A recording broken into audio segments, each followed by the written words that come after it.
Guess it would help if I add myself to the stage now, wouldn't it? All right. Well, hello, everybody. Welcome to Carnivore Talk. It's Monday night, and we certainly look forward to spending the evening with you. And tonight's a pretty special one. As of May 12th, it has been exactly 3 years since I started my carnivore journey. And as you know, we call this a Carniversary. So, first of all, thank you for being here. And whether you're also a fellow carnivore, longtime carnivore, newbie, or you just like to watch, or this is your first time stopping by, I appreciate it. One of the fancy things about Monday Night Live here is that you can join me on screen, and you can ask me anything you want face to face that way. So obviously you can participate in the chat, and we'll get to that chat shortly. But there's also a link that is pinned in the chat. And if you're watching from the Facebooks or the Twitter X's, I'm going to share that right now. That link will get you right here on screen next to me, and we can talk face to face. And that would be very exciting. That's one of the things that we really love about Monday nights is that group conversation.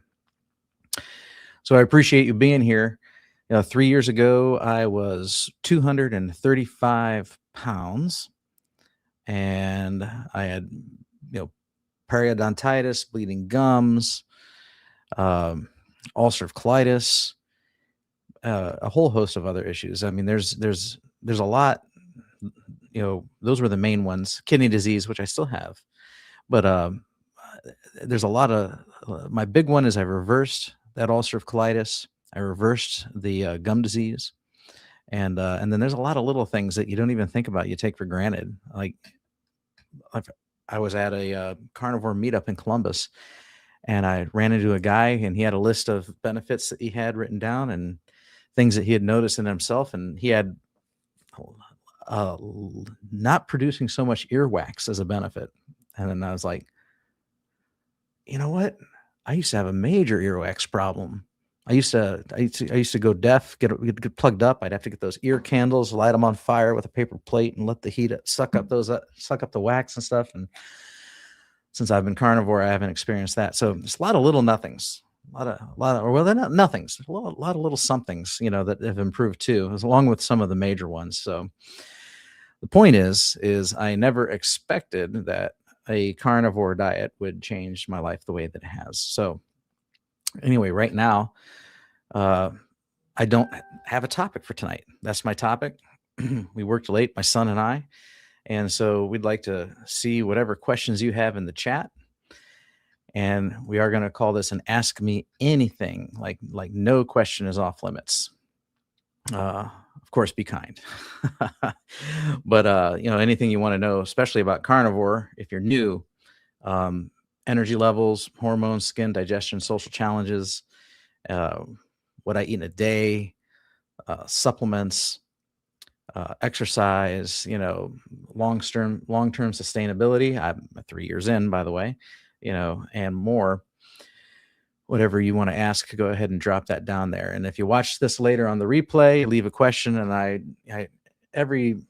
been a little slack lately, but I'm trying to get better at it. But I usually once a week or two, I get around to going through all my most recent YouTube comments, and I try to reply to everyone except for the silly ones. So, all right, everybody, let's go say hi over in the chat.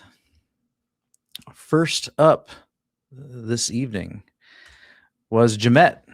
She gets the first one in the gate prize at 7:13. I posted this stream at 7, so she must have got the notification. Thank you very much. If you subscribe and you don't get a notification, remember to click the bell.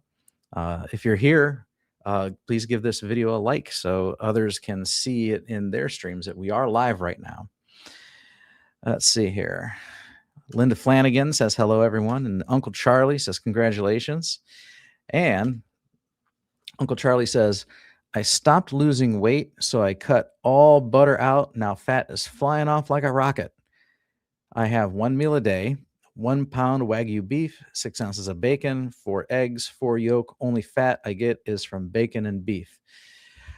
Yeah, no, very good. I slowed down my weight loss by adding more fat to my diet. So, you know, um, others will tell you that the more fat they add to their diet, the more fat they lose. That does not the case with me either. Um, so so very good. I'm glad were able to break through your stall and continue making progress. Well, I think you're doing pretty good, and you're fit and trim now, right? Lost a lot of weight and working out at the gym and everything. Oh, let me quiet that down. My phone. We don't need you making noise.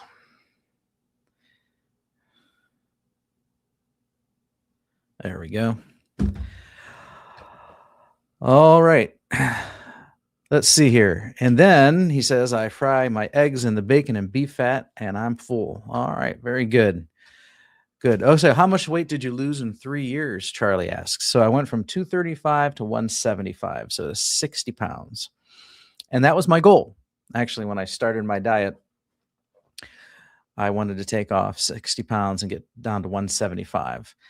And it was kind of funny because I went to my doctor, and I was doing keto with mild success, and he wasn't happy with some of my blood work.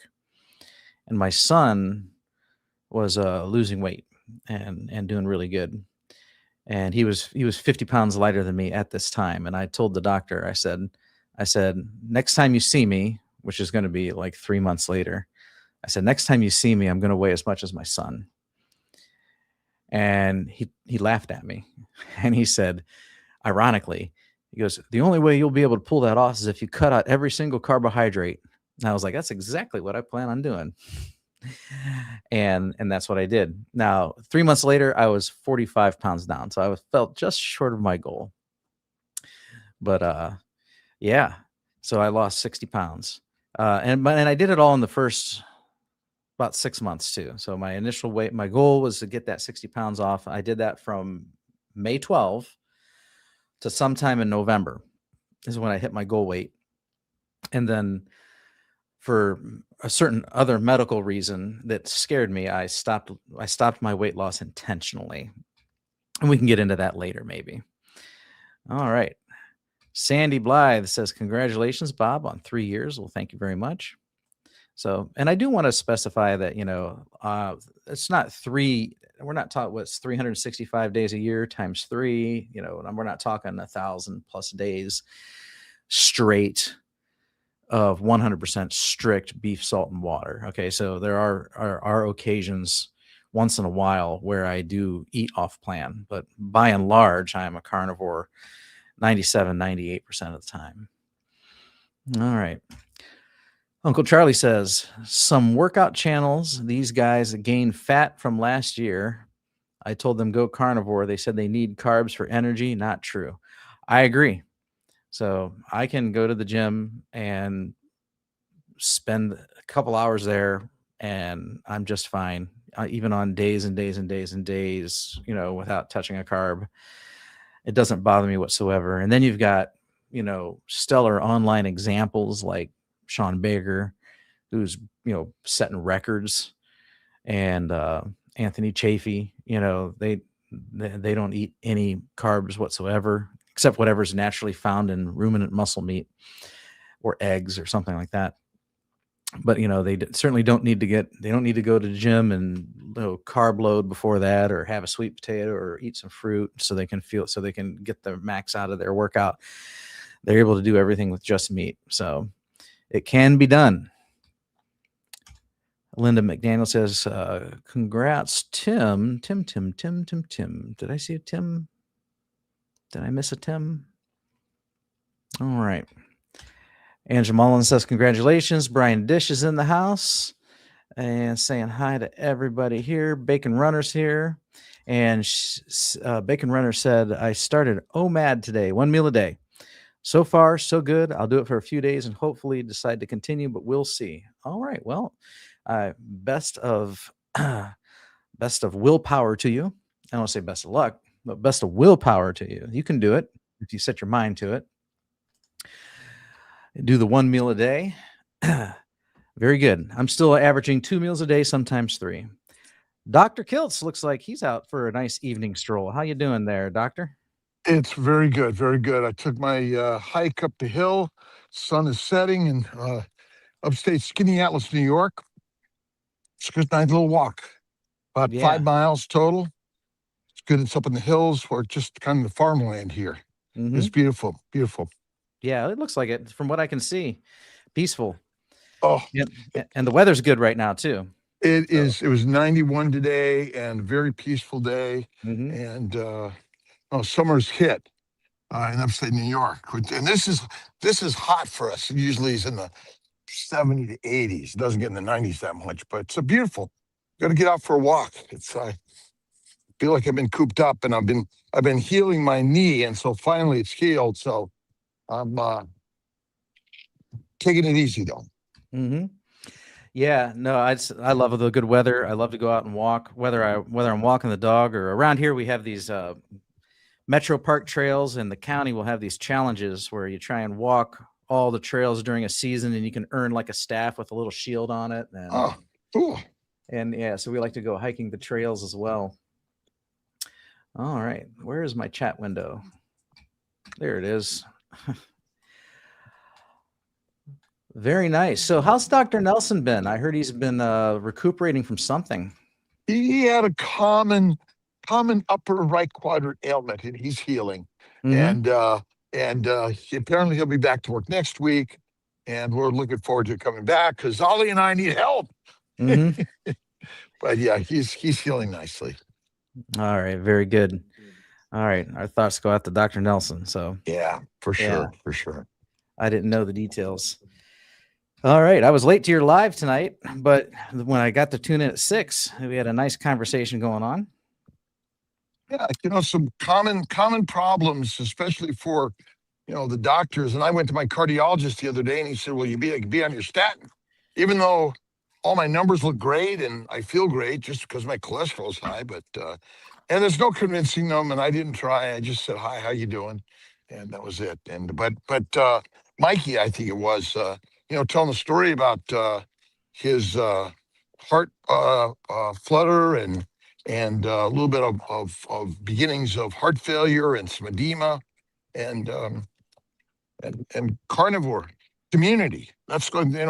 Hanging out with you and others here really helps us get a better understanding. We listen more and more. The brain begins to understand it. Yeah, I think he'll benefit by sticking to it. So I get a little edema at night because of my kidneys, so they don't perform as well as they should. So at night I come home and I'll sit around and drink a lot of fluid, and then you'll see it in my ankles a little bit. But by the time morning comes around, they're fine again. So I know what the edema is like. Doesn't bother me though. So as we age, we're going to get some of that anyway, because there's a lot of damage that's been done through the years, and it's dependent. And I get a little bit of it from time to time. Mm-hmm. Yeah, and I think I think it's an electrolyte thing, but up in my chest, it's not like by the heart, but up above the heart. One of my pectoral muscles, it likes to spasm every once in a while. It's been doing that for a couple days now, and it's kind of annoying, but I'm not worried about it. But I think maybe I need to. Usually I don't take any electrolytes at all, but maybe I am. Maybe I need to take a little or add some more salt. So I've gone a couple dinners now without a very salty meal. So yeah, I've had that also. I think these are our body again. It's we're as we age, you're going to get some inflammation. You got some spasm, but I agree with you. Add more salt. Now that I'm on a fast 5 days, I do salt licks. And Raymond Nazon from SBG taught me this a long time ago. I lick my finger and put some extra salt in there. It helps a lot. Redmond used to make these huge salt rocks that you could get. And I mean, they were big enough where you could drill a hole in it, put a string through it, wear it as a necklace, and then just suck on the salt whenever you needed, to. But I think they stopped making those. I gotta imagine that we sort of find ourselves. I'm in Syracuse. It's a big salt area, and the same thing by the oceans, the water, seawater. We're drawn towards the salt. So I think we have been taught to be afraid of it and not use it, when it turns out the opposite has been true. All right, very good. I was looking to see here if we got any. Yeah, I don't see I'm not on the comments Yeah, here. So I got two windows open, so I got one to not lose my place, so I can put some on screen like this one here. Bacon Runner said they did their first pull up today. Yeah. Very good. And then, but I was One a trying to look day. at the most recent one, see if anybody was specifically. A lot of people are saying hi to Dr. Kiltz. Hello, all. Yep. Yeah, for sure. Really great communities here. And that's why I think it's so important for all of us. And, you know, we can't all be on all of them all the time, but, you know, that gives people around the globe 24/7 content on carnivore. And I think the binge watching and listening to this is one of the most important things. And you know, just regular folks, just like you and I, we're just human beings, and the complexities of science have just distracted all of us. Yeah, I completely agree. If you subject yourself to the content, so be part. If you can be part of the community, that's great. Kind of weave your life into it. But even if you're just making sure every day you're absorbing some sort of content, then you're going to be able to stick to your diet plan that way. And that's true with just about anything. A hobby, it could be true of your spirituality. You got to keep feeding that if you're going to keep it up at a certain level that you want it to. And because as soon as you start ignoring these things, you start to backslide. Same thing with the carnivore or keto diet. If you stop feeding your mind, then you're going to get weaker, and next thing you know, you're going to be eating chocolate cake. And we don't want that.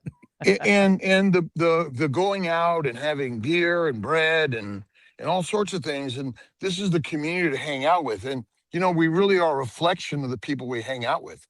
And that's why I think this community and going to the meetups, but just again online, and we really are, we become attached to the people here. All of us do, by the way. And then our brain begins to see the world in the same way. And so it's real important to be there. I mean, you're on regularly on Monday nights. I don't know what other nights you're on, but you know, we regularly hang out with the people that are doing this, so we know what their experience has been. Real important. We have a new name I'm not familiar with. Well, okay. All right. Well, they were just coming on to cause trouble, I guess. So, yeah. Yeah. All righty. That's too bad. It was a new user, so I went ahead and added them to the stage, and they decided to try and deafen us. So, fortunately for me, I'm not wearing earbuds like you are. Yeah, well, they got me. I only get something like that once in a blue moon. So yeah, it's not going to deter me from being here. And I think that's, you know, just more and more people are finding carnivore lifestyle, and you know, you've been doing it for a while. I've been doing it for a while, and we're seeing healing in the people around us. I mean, so many people, and you know, even though we might have different opinions of things, in general, we agree that a meat-centric diet, eating less frequently, seems to be such a big important thing.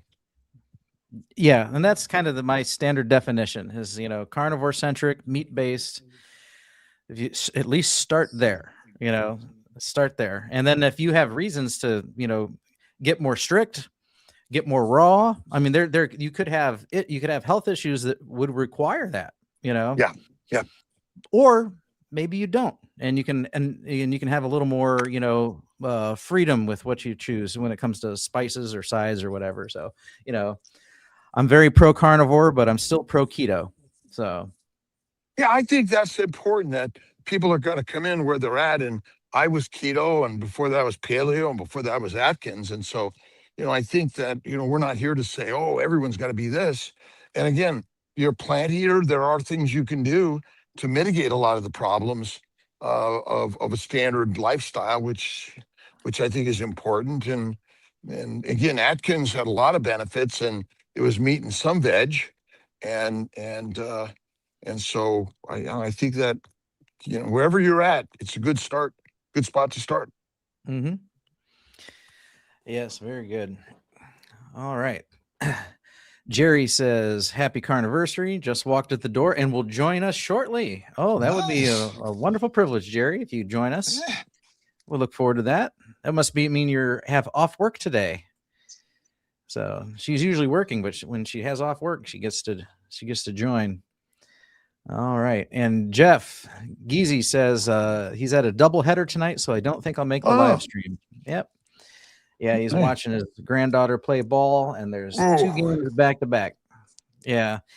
Yeah, he's usually my partner in crime on Mondays. Yeah. And, but he's been busy these last several Mondays because it's softball season. So we'll enjoy his regular company again, when that comes to a conclusion. All right. There is a question here for Dr. Kiltz. I'm here. I just got to. Let me scroll down to it. So Brian Airy says, Dr. Kiltz, a while back on the morning live, you were talking about Wim Hof. Have you used his meditation method?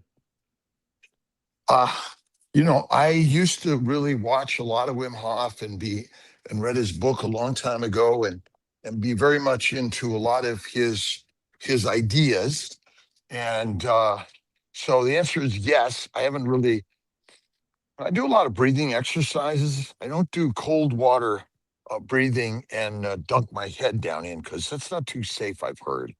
And but I think a lot of his concepts and ideas have some validity. Maybe some of them are a little over the top. I don't know. So, but yeah, I've used them before. I do a lot of breath work. Mostly mindset. I think the mind is such an important thing. I listen to books, I read books, I listen to podcasts and blogs like yourself, and these sort of things help the mindset, because when you fix the mind, you fix the body. Yeah, so very good. Yeah, I'm not familiar with Wim Hof myself, so but I don't get into a lot of whole. I mean, for me, meditation just means deep thought or study. Deep thought or study. So I don't see it as a like I don't know, not like a yoga, spiritual, quiet kind of empty them. Some people think of meditation as like completely emptying the mind. For me, meditation is filling your mind. So I agree with you on that, because I think technically every thought is meditation and prayer. That I think that what it's saying is, for people distracted during the day, spend some time focusing on your thought. I believe that best meditation is creating focused thinking of positivity, of what you want and what your dreams are, rather than clearing the mind, because it's kind of impossible to clear the mind of thought. No matter what, something else comes in and you're like, oh, where'd that come from? So and the breathing, the yogic, the Vedas and all the Hindus, and a lot of it is when you focus on the breath. That's sort of a very narrow thinking project, which does help a lot. But and slowing, I think Wim Hof's breathing, it's breathing in and really letting it out. It's still focused on something. And Brian says, thank you. Meditation has helped me tremendously. Calming my mind has changed everything in my life. All right. I created a website called Mind Body Smile 25 years ago or something like that, a long time ago. And that was my first focus in mind. And then I found paleo, keto, and carnivore. And, that I think, has really helped me in so many ways, even more so. All right. Jamet asks, are you celebrating your Carniversary today? Happy and hope you're enjoying. If you call it a celebration, I'm just recognizing it for tonight's podcast. It was May 12th would have been the official day. But no, there's no real celebration. I had a bologna sandwich, so I didn't even have a ribeye. And yeah, that's your next question. Are you having something special to eat on your Carniversary? No, it's just another day. So, all right. Jerry says, last week I tried to ask this question of Dr. Kiltz. What is your opinion of the new and improved discount version of the carnivore bar with potatoes and another version with blueberries? Well, at Meat Stock, I did have a bite of their blueberry carnivore, and I think what they're doing is working to expand their market to the rest of the world. And I understand that, because there are a lot of ketovores out there and paleo people, and so it has a little bit more sustenance, and they were good. I don't think I tried the potato one, but I did try the blueberry one, and I've had the honey one also. And the other thing is they've got a lower cost bar that I think they're trying to expand their marketplace in. I mean, I think it's like if you're into those, I think I love their taste. I think they're great, but I tend to focus on my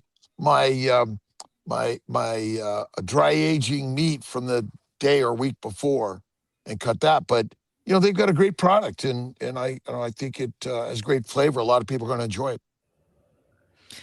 Yeah, I've had one carnivore bar in my life, and it was about 3 years ago, and it was their honey one, and it was good, but not $16 good to reorder, so I can see where they're trying to come out with a cheaper product. Yeah.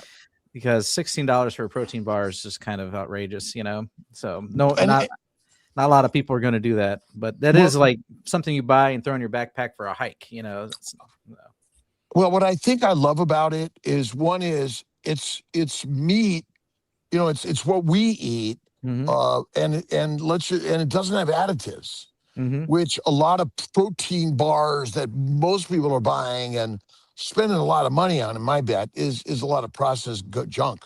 And so I think the world of protein. Now, I believe fat and protein really need to go together. And that's the one thing that the carnivore bar does differently than many other protein bars, which focus on the protein and forget the fat. But carnivore bar throws in the fat, which is it's pemmican essentially. Yeah. So if your diet allows for a little bit of potato, or a little bit of blueberry, then you're going to enjoy these new products. If your carnivore diet isn't that strict and allows for a little bit of those things, enjoy, especially if it's affordable. So this is all news to me because I wasn't there at Meat Stock, so I'm getting this third-hand information. Interesting about potatoes. All right. So I eat French fries sometimes, like my ice cream sometimes. They're extra crispy, no skin, preferable, and then it's dipped in either duck grease, mayonnaise, or sour cream, because lean meat is protein-centric. It's missing fat. And proteins and sugars basically metabolize in the liver the same way.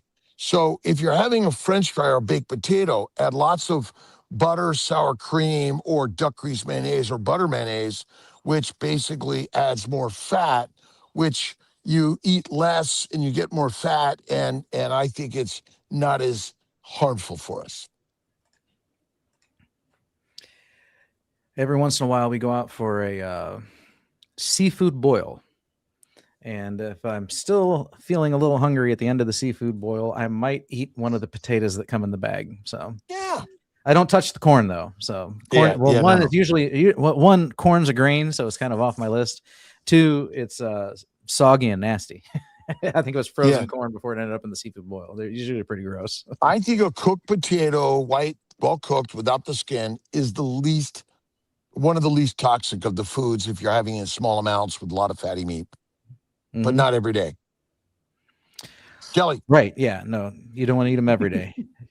So if you eat French fries every day, you're going to look like you eat French fries every day. You don't want to do that. Yep. I haven't even touched any potatoes in probably like 4 or 5 years. All right. Very good. So yeah, no, that's the only time. So we go out for a seafood boil once in a while, and and like I said, if I might go ahead and have a potato. Not all the time. Sometimes I'm like, I had plenty of seafood. I indulge in the seafood, man. I love to get everything. And my appetizer, I'll get a dozen oysters on the half shell. I used to be afraid of oysters because like when I was young, my dad would talk about how good oysters were, and he got me into sardines when I was like a child. So when I lived on my own, I went to the local store, and in the sardine aisle, you had cans of smoked oysters. So I bought a can of those oysters, cracked it open, put one in my mouth. It was disgusting. I was so put off by it. And then like 20 years went by, and I had my dad at the same seafood restaurant, and he orders these oysters on the half shell. And I told him about how I tried oysters one time and I hated them. And he's like, no, you don't eat them out of a can. He goes, you gotta eat them like this, raw on ice right here, with a little bit of lemon or whatever. He's like, go ahead and try one. And I was afraid, because like it just, you pick up the shell and shake it and it jiggles and everything, and finally I was like, all right, here we go. Heads up. And I slurped one down. Oh my gosh. It was delicious. I was like, I've really been missing out all this time. So now every time we go, I get a dozen oysters on the half shell and load up on my omega-3s that way. Where do you get it? Where's your seafood place? What's it called? It's called A+ Crab in Akron. Yeah. Because there's a crab place. Sounds very similar down in Florida. I went to with some friends, and I wound up getting their oysters and some shrimp, because it comes in a bag. Is that the boil? Yeah. They put it in a bag and shake it up. Mm-hmm. Yeah, it was pretty good. I had some of the fish in the bag, but I didn't eat the potatoes at that time. But it looked good. So Kelly, how you been? Well, I'm doing pretty good, except for today was a little bit slower at work. Usually we are ramped up for the summer season, up and downstairs, dumping AC pans, 6 buildings, turning apartments. Today it rained, and we still got stuff we got to finish up for our CEO walk, and I am leaving for Juarez, Mexico, Saturday morning. Whoa. Nice. All right. Very good. El Paso, right? Is that south of El Paso? Yep. Right on the border with El Paso. You're going to build a home for a family that's expecting a baby. Nice. How long do you plan on being there? We'll be there. We leave Saturday morning, get to El Paso, and then we'll grab a little barbecue there at Rudy's Barbecue. And then we'll cross the border that night. And Monday, Memorial Day, we start building. And then hopefully by Wednesday, we have the house completely built and dedicated to the family. And we head back home on Thursday. All right. Very good. Well, that's a pretty quick build. It's not a very big house. It's more like a shack. Probably it's a 3-room, 2x4 walls. It's got metal roof, stucco exterior, electricity. They didn't request a mini split. They didn't want it, so we're going to see if they want a bathroom. And the organization called Casas por Cristo will go back and build. If they want the bathroom, they'll build it later on. Wow, beautiful. Very good. And then Jerry just joined us. How you doing, Jerry? Hey, I'm great. I wanted to get myself a serving of Dr. Kiltz's ice cream for the show. All right. Very good. Yeah, I saw Mitch earlier. He was having some ice cream too. Yeah. Happy Carniversary. I should be celebrating with ice cream. That would make sense. I should have Gotta been celebrate. Yeah. Last time I had Kiltz's ice cream, I had way too much of it. I'm like, okay, have to hold off. It was delicious. I've tried using different extracts like strawberry extract, orange cream extract, vanilla just seems to be the best. And then I've tried different sweeteners like, honey's been good. But that's got carbohydrates in it. And so I've usually I've tried allulose. People recommend allulose. Allulose gives me tummy troubles. So that allulose is out. So now I just use a little bit of just stevia. Also, stevia in it to protein powder like glycine, they have the prime vanilla and chocolate protein powder, which kind of gives a nice taste and flavor that doesn't require any of the sugars, stevia, or honey. Might be something to try. I've used it before. It was good. That'd be worth trying. Yeah. Because amino acids have a little bit of sweetness, which is kind of good. I didn't put any sweetener in here, just an extra egg yolk, but I temper the egg yolk. So I have 4 in 16 ounces of heavy whipping cream. It's delicious. Oh, beautiful. Yeah. Very fatty, delicious. All right. Jeanette says, Dr. Kiltz, I so believe in mind, body, soul. If we wake up and say, I will feel happy and healthy today, I believe it works, at least for me anyway. Just my opinion. It's a good opinion. I like it. Very good. And Alexis Jones is here. How you doing? We're doing pretty good. How have you been? It's been a few weeks since we've got to talk. So anything you want to talk about, let us know. And if you want to join us on screen, you know you're always invited. All right. Very good. So how'd you get another Monday off there, Jerry? I asked for it off. Oh, okay. I knew it was your Carniversary. No. I have 4 days off because, well, I've been burning the candle at both ends, working these 12 hours. Wow. So just asked for a mini vacay and took advantage of it. And I love coming on your show when I'm off. So let's go. All right. Very good. Good. Glad to have you. No Slow says, Dr. Kiltz, thank you for all you do. I just wanted to acknowledge that. Yep. Hey, No Slow. Nice to you, Gary. All right. Okay. Very good. So I've been starring comments here in the background. So we'll return to the top here. Uncle Charlie asks, how many meals a day do you have and what is your full day of eating? So typically 2. So, and it usually consists of this. I'll wake up and my son works with me. So I wake up and I have, before I leave the house, I have 4 sausage patties and I take some of my medications with those, like my vitamin D, vitamin K, and I take Visipa, which is a prescription fish oil supplement. So all those are fat soluble. So I have some fatty sausage to go with that to help make sure I digest and absorb those things. And then my son usually wants to get breakfast we have a local gas station called Sheetz. And so there they have these keto cups. They're full of scrambled eggs and sausage and cheese. Ooh. So I usually have sausages at the house, and then I'll grab a couple keto cups and eat with him before we go to work. And then that's usually, I don't eat again until I come back home. Now, if I come back home and I can wait until my wife gets home, then we'll have dinner, and that could be a pound of burger, that could be a New York strip, it could be seafood, it could be chicken. I mean, I eat a variety of carnivore meats. So if sometimes she's burned out of the carnivore food, she'll make herself pierogies and raviolis, and I just make myself something carnivore. And if I'm hungry when I get home and she's still maybe a few hours out, I'll snack on some beef jerky or some pork rinds just to take the edge off until dinner time. So that's my typical day. So, but we'll have taco night. I still use taco seasoning and sour cream and cheese in an Egg Life wrap. I think those Egg Life wraps sounds good. Yeah, they're great. I get them down at the wholesale club, cheaper than the normal grocery store. But those make great soft taco shells, and they're just pure egg whites.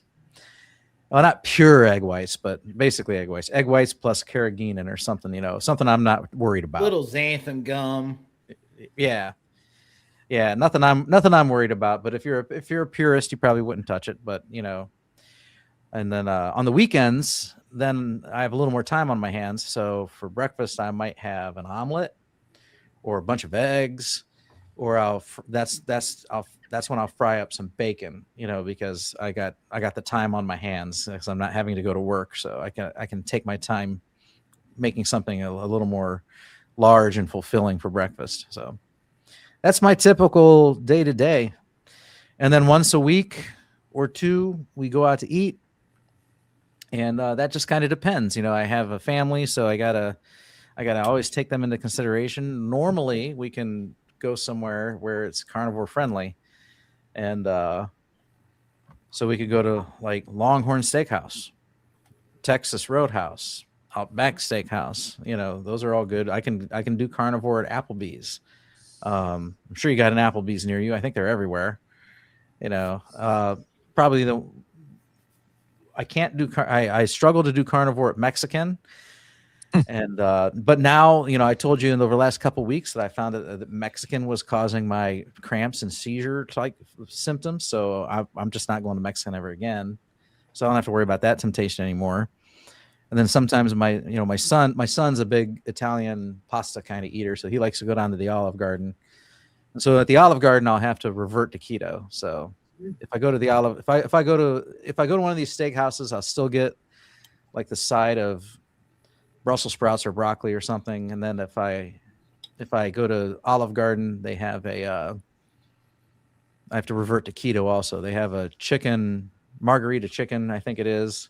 It's a couple chicken breasts with some cheese and tomatoes on it, and it comes with a side of broccoli. So, and but I don't have any problem with that. That doesn't violate my carnivore conscience one bit, because I keep all that stuff to a minimum. So I don't mind it. I don't think it's a problem once in a while. It hasn't been for me, at least.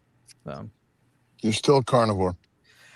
Right. Yeah. I still go by the definition of, carnivore gets the majority of their nutrition from animal products. And if you listen to, people with Bart K, he'll say a hypercarnivore is by definition, I guess this is a definition somewhere. I've heard it from him and some others. If you're a hypercarnivore, if 70% of your energy comes from animal sources. So if that's the case, then yeah, I think I think a lot of ketovores and a lot of keto individuals are probably carnivore by that definition too. So, I hate labels, especially if they're on the ketovore side of it, where they eat less than 20 grams of carbs that with vegetables or cooked vegetables. I wouldn't eat raw vegetables, because that's where I learned my lesson. If I knew a lot about plant toxins when I went keto 2021, I'd probably rip the Band-Aid off and went carnivore then. But I wasn't aware of high oxalates in spinach, because I ate a lot of spinach. I wasn't aware of high oxalate and lectins and almond meal flour, all that stuff. I wouldn't eat that stuff. I would just rip the Band-Aid off and just went and ate my fatty meat. When I was plant-based keto, I was my diet consisted mostly of almonds and spinach. Yeah, I used to do that. Listen, I got to sign off, everyone. It's getting to my witching hour. Jerry, Kelly, Bob, thank you, and to everyone. Hopefully see you tomorrow morning, and we'll see you later this week, if not. All right. Thanks for popping in, Dr. Kelsey. Have a good night. All right. Good night, everyone. Bye-bye. Good night. Bye-bye. Sandy says, oysters are heavenly. Okay. And I like this joke. Yeah. Seafood or seafood. I used to say that, I'm on a seafood diet. All the food I see, I eat. Yeah. That was my motto one time. I could eat, and when you have a family of 4 and you could take them all out to eat, and you pay, you drop all this money on their meals, and like the kids and the wife, they just pick at a few things and they're like, oh, I'm full. I'm like, well, you better pass that over here then, because I paid for that. We're not letting that go to waste. And that's how I got so big. So I remember going out to eat with my folks one time, and I'm eating food, and my dad's like, what's going on? Shop vac? Because I was a big eater. Now I'm still a big eater. Okay, but I can eat a huge meal, but I eat good food, and I don't eat all the time anymore. I just eat 2 meals a day. All right. Wickivore is in the house. Good to see you. Says hello all, and congrats on the 3-year Carniversary. Well, thank you very much. All right. Let's see here. And Lexi says she's eating a low-carb diet in moderation, and it's working for her. Very good. Glad to hear that, Alexis. Alexis or Lexi? Lexus. Okay. All right. I think I've pronounced that either both ways. All right. And I'm trying to catch up at the end of my comments here. And I'll go back to my starred ones in a moment here. North Dakota Carnivores here says hi to everybody. You know what? Last week your signal was shaky. If you want to try again, we'd love to have you on screen again. All right. Oh, there's a good comment. We're going to star that. So we'll go back to the top. Let's see here. And let me look at this window. Am I getting close to the end here? Yes. Okay. All right. Lori Meyer says, congratulations on your 3rd carnivore anniversary. My first year, I will admit that my first 365 days, I was strict. And I was even strict when I went to the restaurants, but then I'd reached my goal weight and I softened a little bit, but I'm still, doing good because I'm still 175. Excellent. Yeah. And that's a milestone for me because, in the past I've gone up to 235 and down to 180 or 190, back to 235, back down, and I just yo-yo dieted. And like as soon as I got off the diet, I start gaining weight again because I would return to my old habits and eating all that old junk food. Mm-hmm. So this is the first time in my life that I've been able to take off weight and maintain that weight loss for 3 years. So that alone, just to be able to maintain my weight and not blimp back up again, this got me excited. That's something I'm very happy about. All right. Some personal conversation here. Rockin' Coach Amy says, how's everybody doing tonight? Driving home from choir rehearsal. We're doing good. Good. You should pop on the screen and say hi to everybody. We'd love to have you. Let's see here. And I think... All right. Brian says, I would love 175. All right. I don't know how tall you are or where you're at now, but, I think the message I wanted to get out there is, if you have goals and you work towards them, you can do it. You can do it. Whatever your goal is, you can pull it off. So, and now we'll go back to the start comments here. All right, already did that one. Lions Danivore podcast. What's up, brother? Love tuning in. Glad to have you here. We'd love to have you jump on screen too if you like. He's been on in the past, so a lot of individuals have been on in the past. So very good. No slow. Congratulations, Bob. I'm celebrating with a cigar in your honor. Okay. All right. All right. So yeah, have one for me. Very good. All right. Let's see here. Dan says, congratulations on the anniversary. Shows your grit and resolve and on how focused you are in accomplishing your goal. Great stuff. Yeah, now it's just what to do next, and I think I've been thinking about this lately. I'm thinking about trying to take off another 10 to 15. So, because I definitely have 10 to 15 and flub still on me that could go. I'm happy. I'm very happy with where I'm at, but I do have the stereotypical dad bod, as they say, and I probably always will. I am 50 years old, so even if I take off another 10 or 15, I'd probably still have it. I'm sure I can't get rid of it. But there's still room there. So I've been giving that some consideration, and then, after the Mexican food seizure incidents, they had me thinking like, you know what? I feel like maybe I should commit to another, 90 days or another year of going strict. Like I've been feeling like I want to go strict again lately. So, and so that's been on my mind. It's probably a move I'm going to make soon. So, because it's been something that's been, on my mind, eating at me, now for a couple of weeks. I was like, I think I want to go strict. I want to make a commitment and go strict. And so maybe when I do, I'll share that with all of you, and maybe we can challenge each other. Maybe we can pick a few months in the fall or in the summer and let's commit to doing a 90-day strict carnivore challenge for ourselves. Who would be up for that? Let me know. Oh, I would give it a shot. All right. Very good. We'll have to make that a thing. All right. We got 50 viewers right now. Very good. I appreciate that. If you haven't yet, go ahead and hit that like button, and we can push this out to more individuals that way. Carnivore Wayne says, I travel a lot and tend to eat fast food burger patties a lot, so as it's tough to cook without a kitchen. Anything I should supplement? I'm getting my omega-3/6 blood work checks next week. So, all right. Well, I mean, that'll give you some data. You know, you might be fine.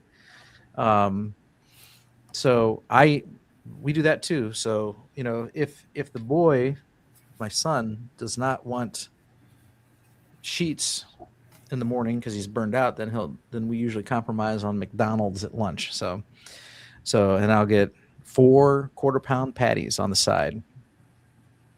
And that can vary. I got one McDonald's where I can get that for $6, and I got another McDonald's where the same 4 patties will cost me $13.50. It's kind of frustrating, but yeah, there's nothing wrong with that. That's pure 100% beef. I'm not sure which fast food you're getting, but you know, I've heard that Wendy's cooks on a griddle that they lubricate with seed oil. I'm not sure. You might not care about that. It's probably not a big deal. I didn't even pay attention because when I go to Wendy's where I'm at, you can see the grill. So I never paid attention, but I never even noticed they even had any kind of like a bottle spraying on the griddle. So next time I'm there, I'm gonna pay attention and see if they do. And if they do, then I will broadcast it. If not, I'll just say, nope, they don't. Yeah, I got that from because I eat Wendy's. You know, sometimes I'll go get give me a triple baconator, no bun. You know, I'll take it. And although I've gotten a taste for McDonald's lately, so it was kind of ironic because I used to hate McDonald's when I was eating the standard American diet, but now I think they got the best patties. Wendy's doesn't bother me. I really don't care what they put on their grill. You know, I've cut seed oils out of my life so much that the little trivial amount here and there, I don't think it's a big deal. But you know, if you're really trying to watch it, it was Kerry Mann had a video where he rated a bunch of fast food restaurant burger patties, and he would ask them all like, "Do you cook with seed oils?" And he said that the Wendy's he went to told him yes, so he didn't eat the Wendy's. He disqualified it right away. So. You know, it could have been that. Could be very well Wendy's. Depends on depends on the Wendy's, you know, which franchise does it. So some franchises may not do it and some may. Exactly. Yeah. You know. So they seem to like Culver's. Well, that's a Wisconsin chain. It started in Wisconsin. Culver's is good. Culver's is good. I will go to Culver's, but if I want Culver's, I'll get Culver's because Columbia, Missouri has a Culver's. But most of the time, I'll go to McDonald's because McDonald's is a little cheaper because I can actually do the a la carte with the burger patties there. Culver's won't do it. That franchise quit doing it. Yeah, and see, I don't go to Burger King either because I asked for sides of beef patties and they're like, no. So you got to order the sandwich, you know, no bun. And it depends on what the franchise wants, because I know I went to Branson and there's a McDonald's where they call it Branson West or West Branson, Missouri, where we were staying at, and we went to McDonald's and they don't do the burger patties. I had to actually order the whole sandwich. Our Wendy's is $1.69 for the quarter pound, and McDonald's is $2.99 for their quarter pounders, and Culver's is $3.25 for the smash burger, not even coming in at 4 ounces. Yeah, interesting. Yeah, so Wendy's I find to be less expensive. So like I can go to Wendy's for breakfast, and I'll say just give me a side of 2 eggs. It's actually on the menu as 2 eggs, a side of 2 eggs, a side of 3-piece bacon, and 3 sausage patties. It'll be like $6. You know, And I go to McDonald's and I ask for sausage patties, eggs, and bacon, and it'll be like $12. So I find Wendy's to be much more affordable. All If right. I order from the McDonald's app and get the breakfast sandwich, which is really an egg and the bacon or the sausage, regardless, it's $2 a piece for each one. It's buy one, get one for 50 cents. Using the app, of course. All right. I'm gonna mark my spot here. Okay, so yeah, so should you supplement anything? How much sun are you exposed to? I mean, and all these things you should probably test for. So you can get an electrolyte panel, and see if you can take electrolytes. If you need electrolytes, if your kidneys are fine, you can probably take an LMNT a day and not have to worry about it. If you have any kidney issues, you need to be careful. Vitamin D, that's another thing. You can take a supplement. How much of one? You still have to check your blood every once in a while. You want to go overboard. If you're traveling, if you're working outside, you might not need any of that either. Generally, though, if you're eating meat, if you're eating a variety of meat, so not just beef, but if you got eggs in there and chicken, and the occasional, and I stress occasional because I don't think organs are that important, but the occasional organ meat, I think you're probably meeting all your nutritional needs, to get by. Yeah, that's that. So yeah, a lot of people are lion diet is beef, water, salt, beef, water, salt, beef, water, salt. That's all they eat. Like Michaela Peterson for like 8 years. I think she's able to branch out a little bit more now, but for like 8 years, that's all she ate. And a lot of people who do lion diets, that's all they're eating is the ruminant animals, the water and the salt. And, you're getting your burger patty. That's the ruminant animal. That's the beef and, some salt and some water. You can survive on that. The beef patty from the restaurant might be a little lean. So because you got one, lean meat is trendy, and two, it might when they grill it might render out, and fall off the burger. So then you might want to get some cheese, but then fast food cheese isn't necessarily cheese for real, so that it won't. It is cheese, but it's not pure cheese. You start to get some contaminants in there. So it kind of depends on how strict you are. So, but if you're eating other things besides fast food burgers, like for breakfast or for dinner, you're probably just fine. So, because it sounds very much like the way I eat, All right. Charlie says, I saw a video. Guy bought an arch burger from McDonald's a month ago. The bread was fine. Nothing wrong with the burger. They said they add stuff to the meat. Ooh. Well, I don't know. Loaf add stuff. Yeah, no, they don't. The meat is 100% pure beef.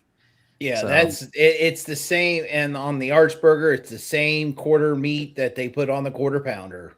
Oh.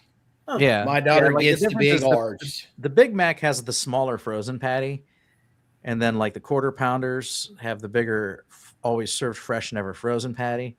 And then so the Big Arch is basically a Big Mac, but with the larger patties. Yeah, so they don't put anything in the meat besides a little salt and a little pepper. So, and it's something I've researched thoroughly. Like I've got a video, I've got a short on McDonald's, and I get crazy comments every day on my McDonald's video. The things that people think, oh, the meat's made out of children, the meat's made out of cardboard and filler, and it's Okay, time to get rid of that. Yep. All right. Yep, he's gone. All right. Okay. All right. You've been kicked. Now you got to sign in. So. Uh-huh. All right. Some people are sick. Right. Let's see here. Coach Mullen says, I have a salt rock from Redmond's. And yeah, like I heard they don't make those anymore. I heard about them, and I ordered some, but I tried to order some. I wanted to order some, and then I just waited. Something reminded me of them like a long time later, and I was like, oh, okay, this has got to go. I'm gonna have to edit this video after it goes after it gets published. I'm gonna have to go into YouTube Studio and edit that video. Let's see here. Uncle Charlie says, I don't use salt or electrolytes. And neither do I. Well, I use salt. I'll take that back. I don't take electrolytes. So, but I do use salt. How about the two of you? Are you still taking electrolytes regularly? Or I don't take electrolytes regularly. In the summertime, I take a little bit more, but starting probably Saturday, I will do one raw element packet a day. And then when I cross that border, that first Monday, I'll probably have like two, one in the morning, very first thing, and one in the afternoon. Mhm. And then I'll slow back down to one. I'll use the salty version, the clean slate, no flavoring, no sugars, made by Salty, which is a version of Keto Shell, division of Keto Shell. All right. Uncle Charlie did a 4-mile walk yesterday in the park. Very good. Colossians 4:6, let your speech always be with grace, seasoned with salt, that you may know how you ought to answer each one. So I know we quoted that because it had the word salt in it. Right. Somebody asked about salt. Right. Yeah. But if you think about what that means, salt, there's two ways to look at this. So obviously salt makes something palatable, so make sure that your words to others are palatable. Salt is also a preservative, so make sure that your words are always going to be with the aim of building someone up. So depending on which definition of salt or which thinking towards salt you want to approach, they both fit in there very well. Yeah, I threw another scripture in there about salt too. Two that came off the top of my head. I saw one earlier about salt of the earth. So Mm-hmm. okay. I think that might have been the Matthew 5:13 one. So standing foot. I tore my ligaments and tendons up using creatine. Ouch. I felt like Superman, but now I don't. I'll be taking collagen as much as I can to heal. So did you overdo it at the gym? My son did that. We got the Planet Fitness membership, and his first time down there, he tried just about every machine. And then over the next 3 days, he could barely move because he had worked muscles he had never worked before. That sounds like what you might be, feeling. Lots of torn muscles, lots of aching, lots of healing to do. Brenda says, I'll be 3 years on June 15th. Congratulations, Bob. Awesome. Congratulations for you. 3 years. I'd love to hear about how your carnivore journey has benefited you. Jamette asks, Bob and Dr. Kiltz, I am so confused about all the supplements. What ones do I truly need? As though I could get I thought I could get vitamins through carnivore. So yes, you can get vitamins through carnivore. Well, it all depends. I used to take a whole slew of supplements. Even when I was keto, I took a whole slew. When I went carnivore, I ditched the vitamin C. I ditched vitamin A because you don't need to take it because you get it through your meat, retinol. Ditched that. I ditched quite a bit. I think all I take is D3 with K2, MK27 with 5,000 units in the summer, 10,000 in the wintertime. I do a cod liver oil. I take a magnesium complex. Matter of fact, that's the same. I've taken the same one you now take, Bob. I use that one, the complex, and zinc because it was recommended by Dr. Berry, to help boost up your testosterone. Mm-hmm. Yeah. When I started carnivore, I was taking a multivitamin all my life, but I stopped taking it when I went carnivore. I had talked to Dr. Berry about all the supplements I took. And the reason I took so many supplements is because I, was previously a student of Dr. Atkins. And in his book, Dr. Atkins was really big into supplements. And so I became big into supplements from that influence. But then, after talking to Dr. Barry, the only thing I take now is vitamin D and vitamin K2. And then I've got a prescription fish oil, EPA, called Visipa that I take. And then my doctor had me on that, and that's still a remnant from my high triglycerides. So, and I have high triglycerides because I have stage 4 kidney disease. So, and I take mass quantities of vitamin D, more than the average person should, because of my kidney disease. I spill the protein that the vitamin D would bind to. So I can take a lot of vitamin D and it just goes right out my body. So I overconsume vitamin D to keep my levels at 50, I'll never get my levels up to 100 or something. So, but all those you got to be careful about. So, what supplements do you need? Honestly, probably none. You can get most of it through a variety of meat, occasional organ meat, and then you have to test if you're deficient in other things. Like vitamin D is something you would test for. Electrolytes is something you might test for.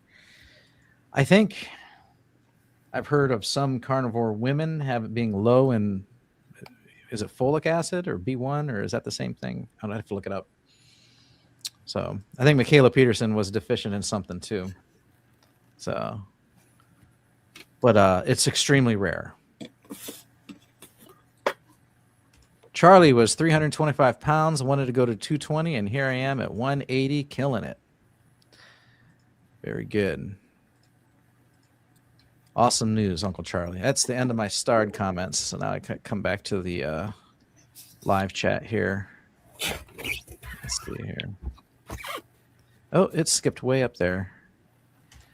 Oh, what is your favorite setting for air frying a frozen steak? You know what? I tried to do this once, and it was terrible. I heard that you take a frozen steak, air fry it. I heard 8 minutes, and it should be a perfect medium. I've got a cheap air fryer from Kohl's that we've had for ages. You can't even adjust the temperature on it, so I think it's just factory default at 400 degrees. I put a steak in there and air fried it, and for 8 minutes, and got it out, and it was bad. But I've heard of other people that love air frying their steak. Anybody here ever air fry their steak? From frozen, 450, 8 minutes, or maybe 12 minutes. It depends. 12 minutes, I think, is my upstairs air fryer. But it's rock hard out of the deep freeze frozen, and it's perfect. Okay, interesting. Maybe I'll try it again someday. Yeah, I tried to air fry the steak. Didn't turn out very well for me. But also I heard Bill Knott said, he does his frozen 450 in air fryer, and it comes out perfect. But I got mine now down to a perfect sear in the cast iron now, where you have that nice rare in the middle, but sear on the outside. Mm-hmm. That's good now too. Yeah. What fasts or challenges have you done thus far? Egg fasting, fat fasting, sardine fasting? That's a good question. Let me pose that one to the audience. Have you done any challenges with regards to fasting in some way? Complete fasting. How about no food or water, no food alone? Have you done the sardine fast, the egg fast? I've fasted. My longest fast was 40 hours. So that's as close as 40 days as I could get. I went 40 hours, and actually I could have kept going. It's not like I was hungry. I was about to go somewhere where I wouldn't be back home for a while, and I thought, well, I might as well eat because I haven't eaten since the day before last.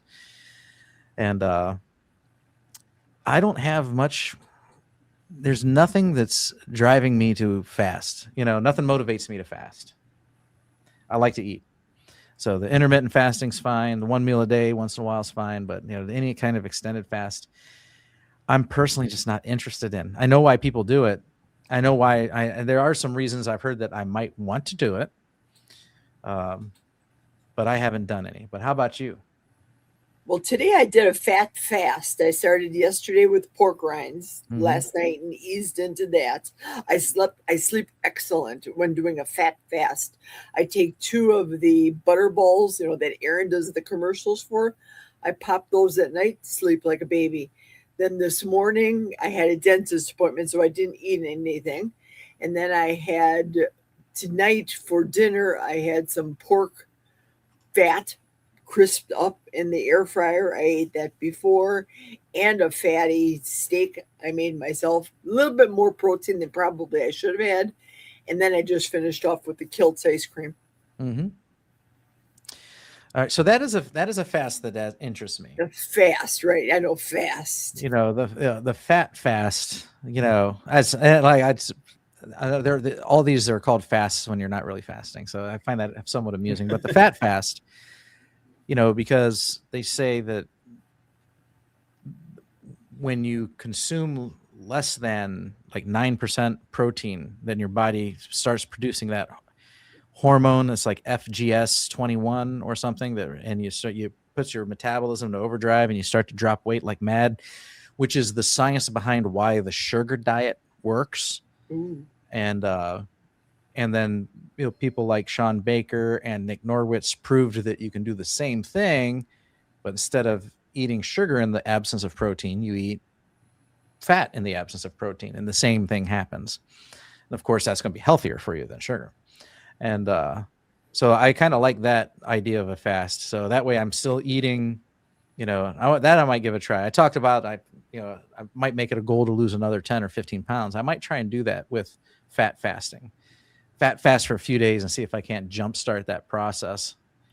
Yeah, I'd done that last August, and I went from like 273 to like 267 in 3 days. And I may do that again. I may do that again when I get back from this trip. Go ahead and do it, because right now I'm doing I got to eat up my eggs challenge, so they won't go bad. Mm-hmm. Uncle Charlie asks, when is the hip surgery?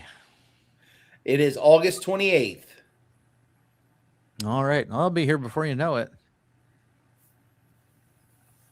All right. Carnivore Wayne says in Chicago it's $3 a patty.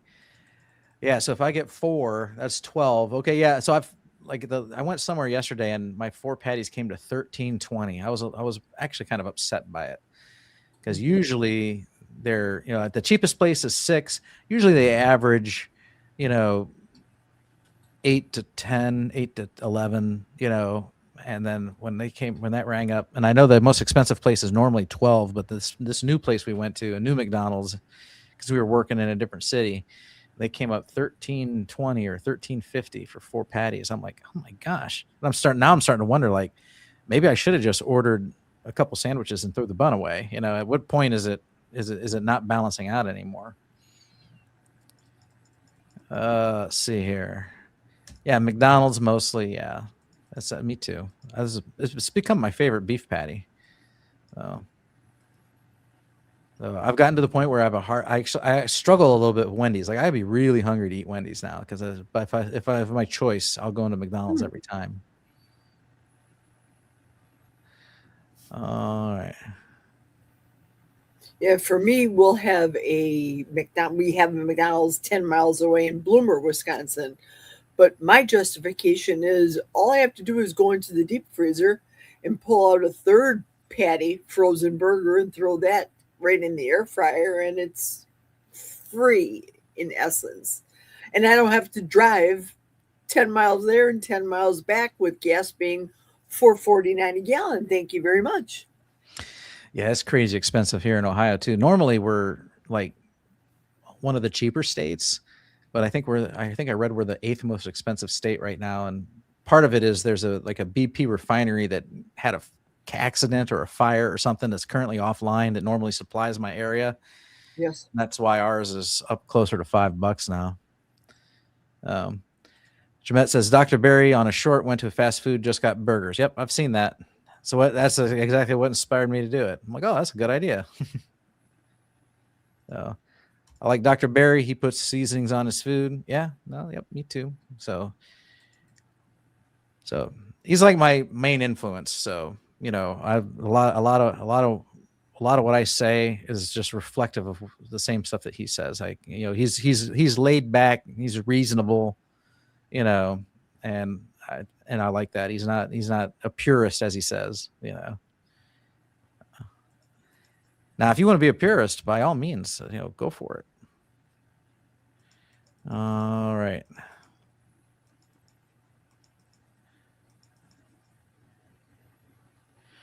Since started carnivore, I've lost my taste for chicken and pork. I will have bacon. I need to add some organ meat. So it's interesting. Like, I definitely don't like lean chicken or lean pork. Like a chicken breast, I'll still eat a chicken breast, but it doesn't enthuse me. You know, a pork chop, same way. You know, so I do definitely prefer the ruminant meat. But I still eat chicken and pork. I eat a lot of pork in the form of sausage, particularly.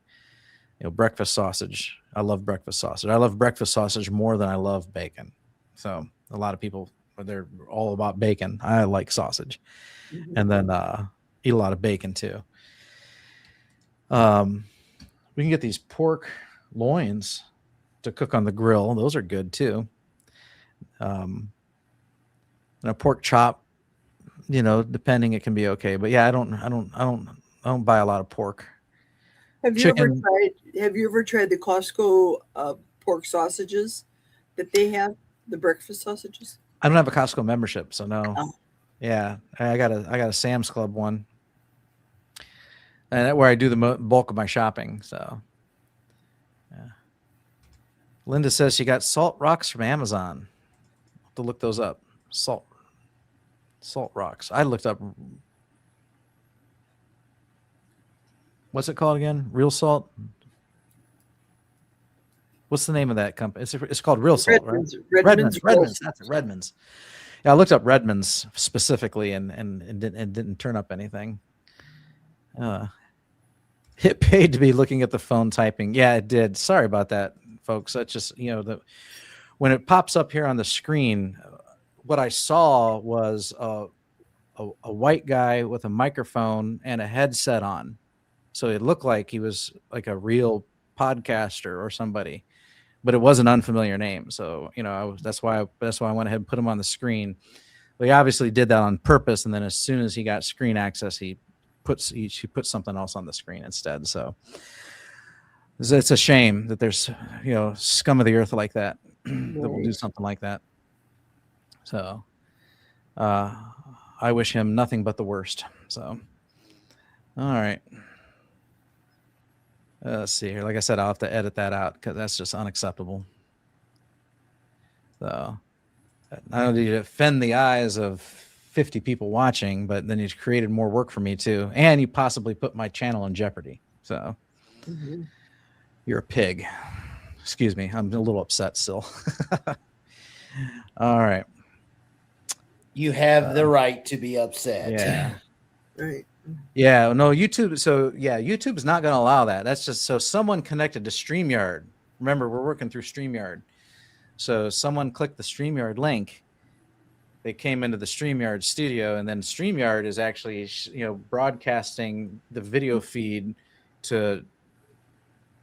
I didn't even think about this. Twitter and Facebook. I'm gonna have to delete the videos from Twitter and Facebook too. Twitter and Facebook and YouTube because I can't edit those. And so yeah, so YouTube had no control of it. So let's see here. And we don't even know where he came from. We don't know if he's coming from YouTube, Facebook, or anything, you know. So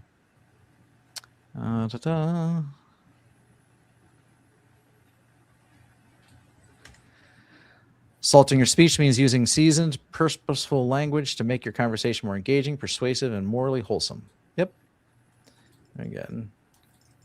Yeah, someone asked me what was my definition of salting speech. Mm-hmm.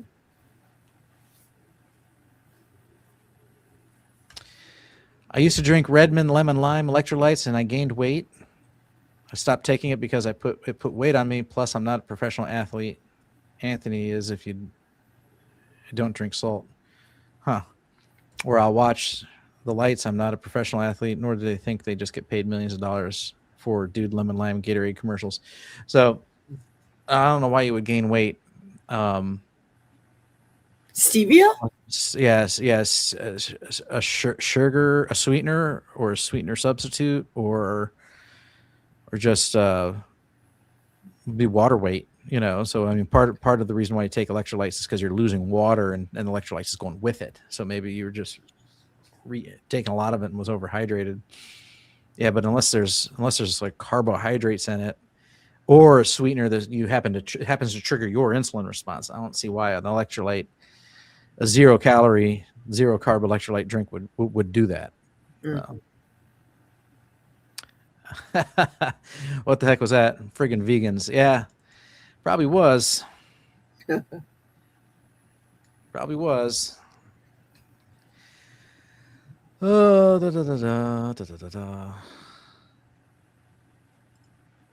So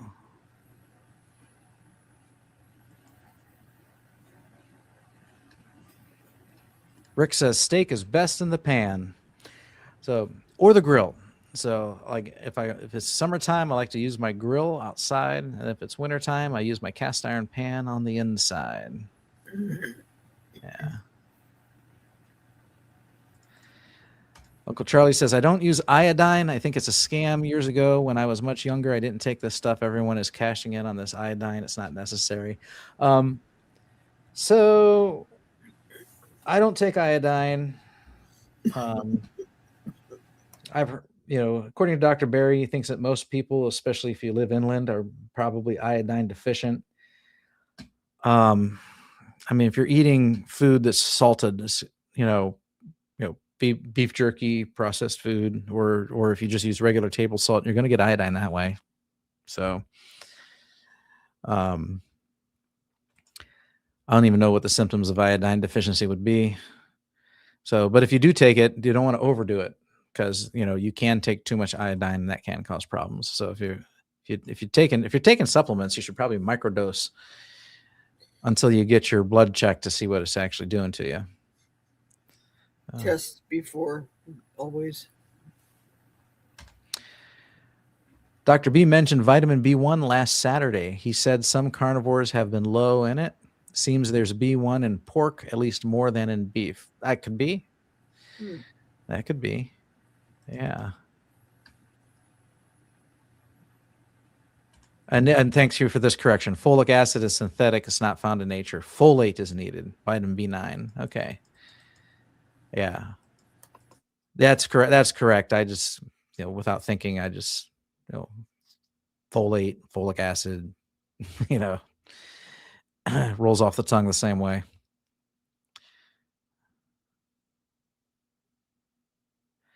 Rick says, I prefer my steak in a cast iron pan or griddle, even on the fire. And he agrees with me about fasting. So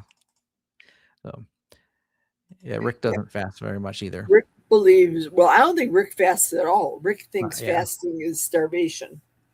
Well, yeah. So no, I mean, I get it. I get the, I understand the principles of autophagy and everything like that. And so, and if you think back to ancient times, are there instances where you may have gone a couple days without food? Yes, absolutely. So, if you choose to go a couple days without food here and there, I don't think there's anything wrong with it. And I think if you go for a long period of time, that can venture into the realm of starvation, obviously, For me, it's prayerful fasting. That's primarily my mindset, how I started. Plus, it staves off the cancer. That's what Fung taught me that. And seeing as though my mother had colon cancer, if at all possible, I stay away from any sort of sugars. The Kilt's ice cream, for example, sweet cream tastes sweet. That's the sweetest taste I really get in my mouth. Yeah, I've made it with I mean, cartons of heavy whipping cream. So down at the store, that's what I've made it from. And then one time I got heavy whipping cream raw from a farm, and I made it out of that. And I think that, from what I understand, that's what you're supposed to use. So maybe I'm using the wrong stuff, but heavy whipping cream. So I can get it from Sam's Club, and that's what I make the ice cream out of. And maybe it's the vanilla taste that I taste sweet too, but that's bourbon and vanilla beans, so not enough alcohol to be alcohol-y, but the taste to me is sweet.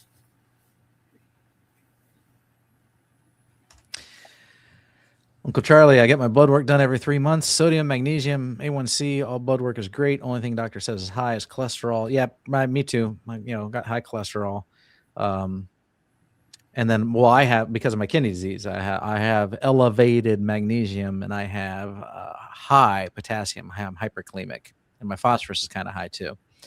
And my salt is always low, ironically.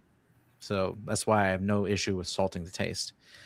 But I can't do the potassium, and I take the magnesium supplement, one little 60 milligram pill. And remember, a normal adult can take like 400 milligrams a day as a supplement. Not me. I might take a 60 milligram pill once or twice a week because I don't excrete magnesium. This always stays elevated. And I don't excrete potassium. It stays elevated. And if I need to get, like the last time I had my blood work done, the kidney doctor calls me up and they're like, we need to talk about your diet because your potassium's through the roof. It's entering dangerous quantities. They're like, do you eat avocado? No. Do you eat oranges? No. Do you eat bananas? No. So I'm like, let me save you some time. I know you're going on this list of fruits and vegetables. I don't eat any of them, They're like, well, why is your potassium so high then? I'm like, well, because I have chronic kidney disease. Duh. That's why my potassium's so high. And I told my doctor, I said, I eat a lot of pork muscle meat. And he actually didn't think that was a problem. He said, you might want to back off of it just a little bit, see if you can get that potassium number to come down a bit. But, he's not too worried. He's not too worried about me. My nephrologist is like my buddy. Okay. We're always on the same page about everything. It's my previous PCP who retired. So I'm doctorless right now. My previous PCP is the one that we didn't see eye to eye when it comes to diet.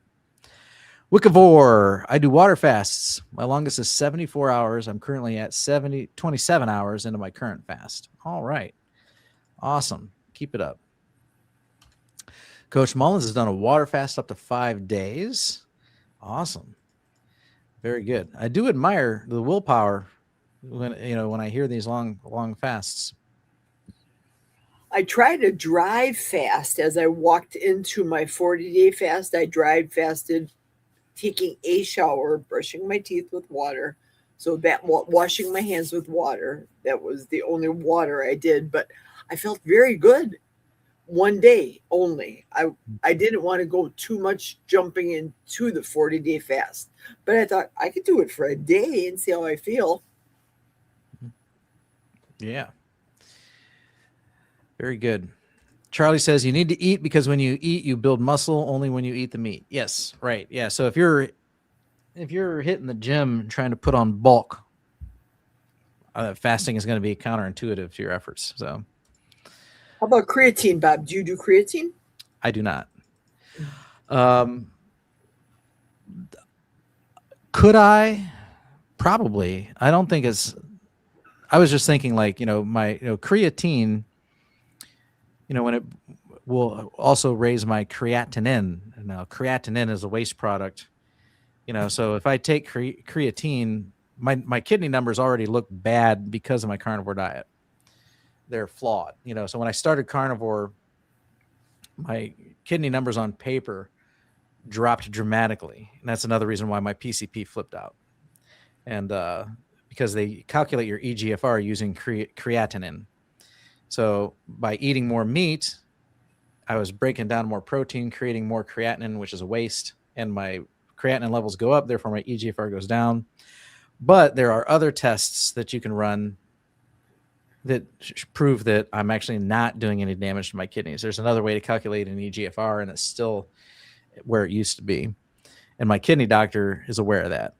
And then, so if I take creatine, I will probably see those numbers elevate again, or go even higher, dropping my EGFR even more, which would look more alarming on paper, but I imagine it would be harmless. So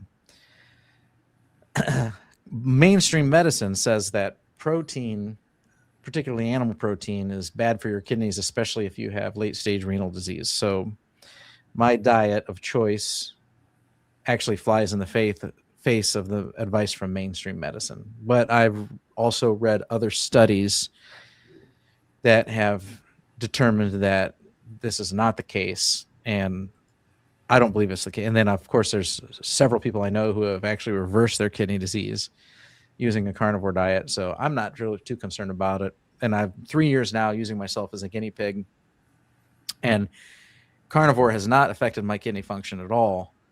The only thing that has hampered my kidney function has actually been prescription medications. So,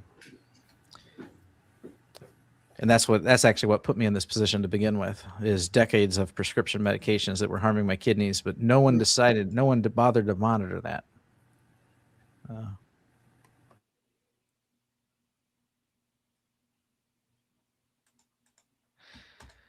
Sugar diet, no good sugar goes through your blood vessels, liver, kidneys, heart valve. Sugar is no good, not even once in a while. Right. That was a phase that just died quickly. Yeah. The sugar diet, the guy that promoted that, he was literally eating bags of candy, chugging sugary sweet cola. It was terrible, saying this is you can do this and lose weight. I mean, which you can, but I mean, think about the problem with that long term.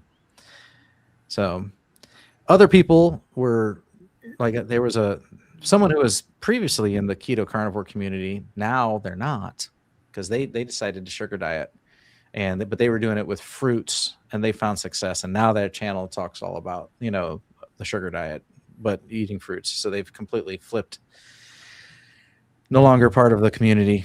So, but it was working for her. So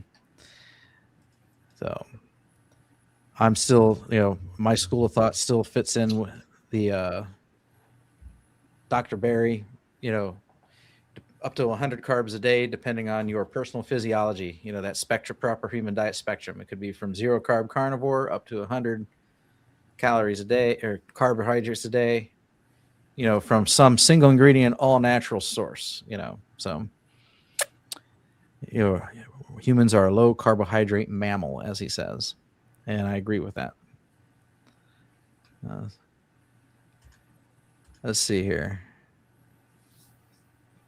Brian says hip surgery is in his future. He looks forward to hearing your experience, Kelly. I'm actually looking forward to see. Am I not excited for the surgery? Absolutely not. Nobody wants to have it, but I'm actually looking forward to see how I heal and recover as a carnivore versus in the past. Because the last time I had some sort of surgery was in 2004. I almost lost my leg, the same leg that I'm going to have the hip replacement surgery on, to almost gangrene. And of course, they had to take some tissue out, and I didn't heal like I would now. So I'm very excited to see how this is going to go. All right. Yeah, me too. Charlie mentions that I lost weight playing video games and sitting in a recliner when I broke my ankle. And that is true. And I healed super fast, according to my bone doctor. When I went in to get a checkup, he's like, hey, you can start walking whenever you want. He's like, wow, you healed super fast. It was half of the expected heal time. So I was happy about that too. Rick says, want to save gas, get a bike. This is actually not that bad of advice. Not only will you save money, but imagine what a bike would do for your health. So, I don't know how I would imagine going up and down hills 30 miles to work. Yeah. Well, I mean, obviously, and I'm a self-employed bathroom remodeler, so I can't take a bike to work, but down the street, I live kind of not off the beaten path as in the middle of nowhere, but I'm in a residential area, but you drive a half a mile down the street and then there's everything you possibly need. You got your 3 different grocery stores, you got a Kohl's, you got all your fast food restaurants and everything like that, other restaurants. And it's, sometimes we walk it, we've walked that down to the store, shopped, and then walked it back, so riding a bike is very feasible for me. So take the dog to the dog park. That's a bike ride this way. We could take the dog to the dog park on the bike. So next year, after I recover, get back to work, get some bills paid, next year I am going to take a bike ride adventure on the Katy Trail here in Missouri. Ooh, you're brave. I cannot get on the bike. I'm just too fall. I don't want to ruin my new hip. I have a nice bike that is nice 29-inch bike that I have in the shop, and I rode it once or twice like 3 years ago, and now I'm ready to get back on it again. Wow, kudos to you.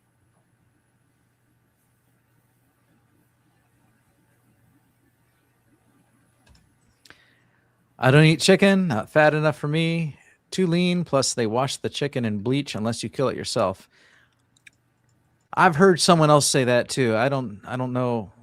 I can't verify that accuracy or not, but I've heard that one other time, and just recently too. And they pump water in the chicken. I know they do that, so they make it look more plump that way, add weight to it too. So they sell it by the pound, so now you're actually paying for water than you are actually meat. So I do buy the $5 chickens from Costco and Sam's Club for the German Shepherds, though. Mm-hmm. Wow. Like Sam's Club chicken is they're like these chickens are like small dinosaurs, man. The chicken breasts at Sam's Club are huge. Right. Yeah. Well, they genetically modified these chickens to grow these enormous large breasts. So they get large. They can't walk very far. Then they have to sit. So a lot of times they'll end up breaking their legs. They did that. And now not only you have this giant dinosaur chicken, now they pump it with water. Wow.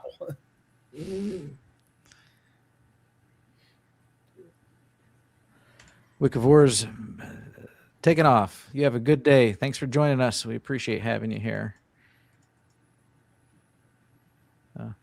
I laugh at Costco when people buy chicken for $5 in the plastic bags, chicken full of sugar.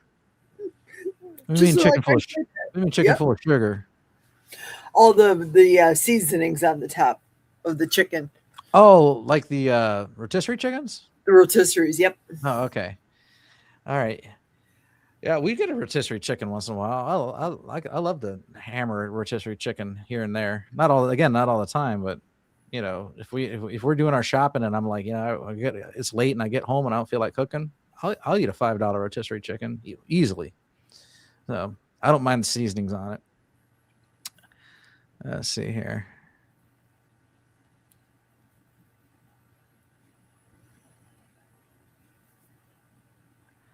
I took a chance with a dumpster steak for dinner. Okay. I'm curious to know more, Rick. He'll expound later in the chat. Okay. Yeah, where am I at? I'm at 9:22. It's 9:39. Oh, I'm not too far behind. 15 minutes. Just killed a prime ribeye from Sam's, sauteed in butter, got some crust. There was almost too much fat. It's on sale under $19 a pound. I like HEB's meat better. All right, very good. Sounds tasty though. So, yeah, how is that dumpster beef? Yeah, I'm looking forward to getting to that comment here. Let's see here. If you take too much iodine, it will get peed out. Generally speaking, yes, but have heard of people who they're taking so much that they end up with I don't know if they call it iodine toxicity, but they have got measurements in their blood that are way higher than they were comfortable with. and they were having some sort of symptoms too. So there's some sort of symptoms that like caused them to get a blood test check, and their iodine was crazy high. So most people, yeah, like Bill Cook says, that's why Dr. Berry recommends a drop or two of iodine daily. Yeah, you don't need a lot.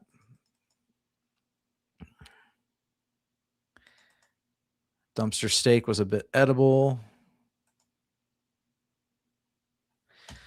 I have to take supplements. I had gastric bypass surgery 23 years ago. Since I started carnivore, I've been able to cut back on some of them. Okay. Yeah, I don't know too much about that. My grandmother had that though. And actually it worked wonders for her. So she had it, and then she got real thin afterwards. And I know someone else who had it, and I think they had to take so much weight off first before they have it. Then they had it, and then they went right back to their old lifestyle, and now they gained massive amounts of weight back, and now they're in a wheelchair. And yeah, now at this point it's kind of like, what can you do? So basically, just like anything else, you want bariatric surgery, that's your personal choice. You want to take a GLP-1, that's your personal choice. But it never removes the fact that you have to learn how to eat real food.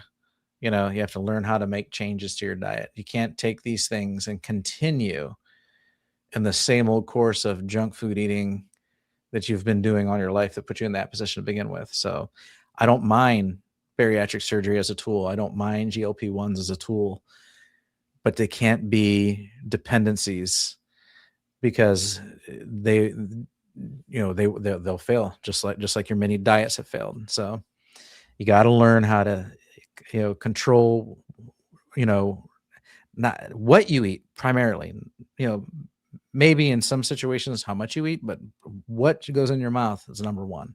So, since the ice age following the global flood, iodine has been stripped away from land, away from the ocean, making most people iodine deficient. So yeah, that's what I've heard is most people are iodine deficient. Let's see here. 2 to 4 drops of 2% Lugol's is what 3 times a day is what I settled on. And I don't take it, so I can't really offer advice on it. So I would defer anyone taking iodine to Dr. Berry. So because he's the one that keeps bringing it up. So most of us probably never heard iodine deficiencies until you heard it from Dr. Berry, so I believe he still puts 1 drop in his coffee on it daily, I think. Yeah. All right, free meat. We're getting to the dumpster thing here, right? Yeah. Hard time resisting. Here's a question. Simpson Johns. Have you heard about a recent study showing a strong association between cholesterol-lowering drugs taken during pregnancy and autism? I have not. The one that I heard was about the acetaminophen and pregnancy. That came out, I don't know, within the last year. And then, of course, you had a bunch of young, dumb TikTok pregnant girls like being defiant and taking Tylenol and making videos of them taking Tylenol and stuff like that. And they were kind of like, they turned into a political thing, because I think it was something that like RFK Jr. had published and made a comment on. And they're like, oh, what does he know? And it's like, all he was doing was reciting a study that was actually performed by researchers. It's not something he came up with on the top of his head. He was actually referencing a study, and that study's there for all of us to go read, But I have not heard about the cholesterol lowering drugs and autism. That's a good question though. Let's pop that into my AI assistant and see what it says. See if I can just copy and paste that. Oh, no, I can't. Oh, can I find it over here? Have you heard? I'm trying to. Oh, it's not letting me scroll over there. Oh, there we go. Have you heard? Have you heard? There it is. Have you heard? Can I copy that? I can. All right. I'll get a result here in a moment. All right. All right. Yes. Okay. Here's the answer. Let's bring this down. So it says, yes, this refers to a large observational study published in the April 2026 in Molecular Psychiatry. And I'll load up the link here in a minute. It analyzed linked maternal child records from the Epic Cosmos database for over 6.1 million births. Researchers focused on sterile biosynthesis inhibiting medications, drugs that can disrupt the cholesterol sterile synthesis pathway.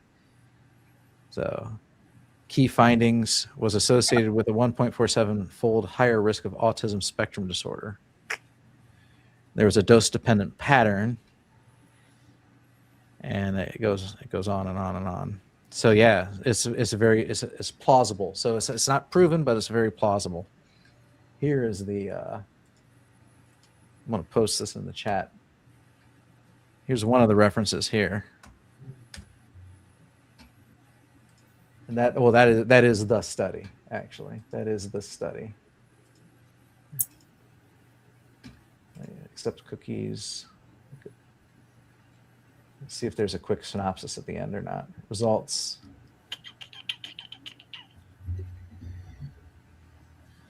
No, it's long. It's a long conclusion. So I'm not going to read it. Too much time now. But there's the study. I shared it in the chat. You can go look at it. So have you heard about it? I hadn't until now. But apparently there is some evidence that could be the case. Steadfast asks, do you have a specialized magnesium test since less than 1% of total magnesium is found in the serum?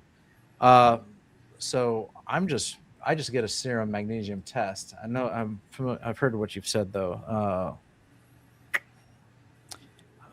I order mine from Oni Labs, unless I get my kidney doctor to write it up. So magnesium.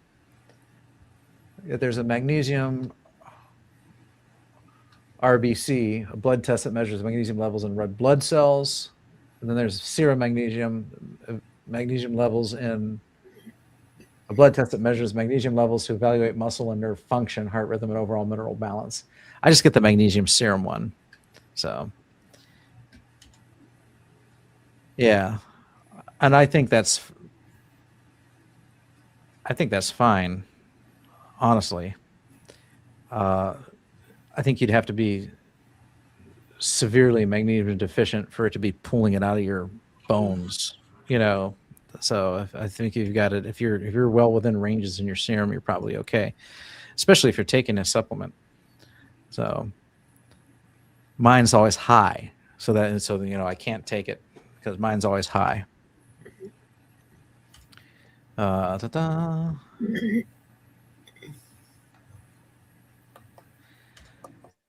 I think supplements should come through what we eat. On carnivore, supplements just a pill to me. So, by and large, yes, you should be able to get everything you need through your food. And carnivore has just about everything you need. So, no one dies from a meat-only diet. Nobody. It's completely sustainable. Uncle Bud. That's a new name. Thanks for joining us here. Uncle Bud says, struggling to get the Ketovore started. I just don't have the willpower to keep at it. I go to the gym for about 4 days a week, and when I cut carbs, I have super low energy. Any tips for getting started? So,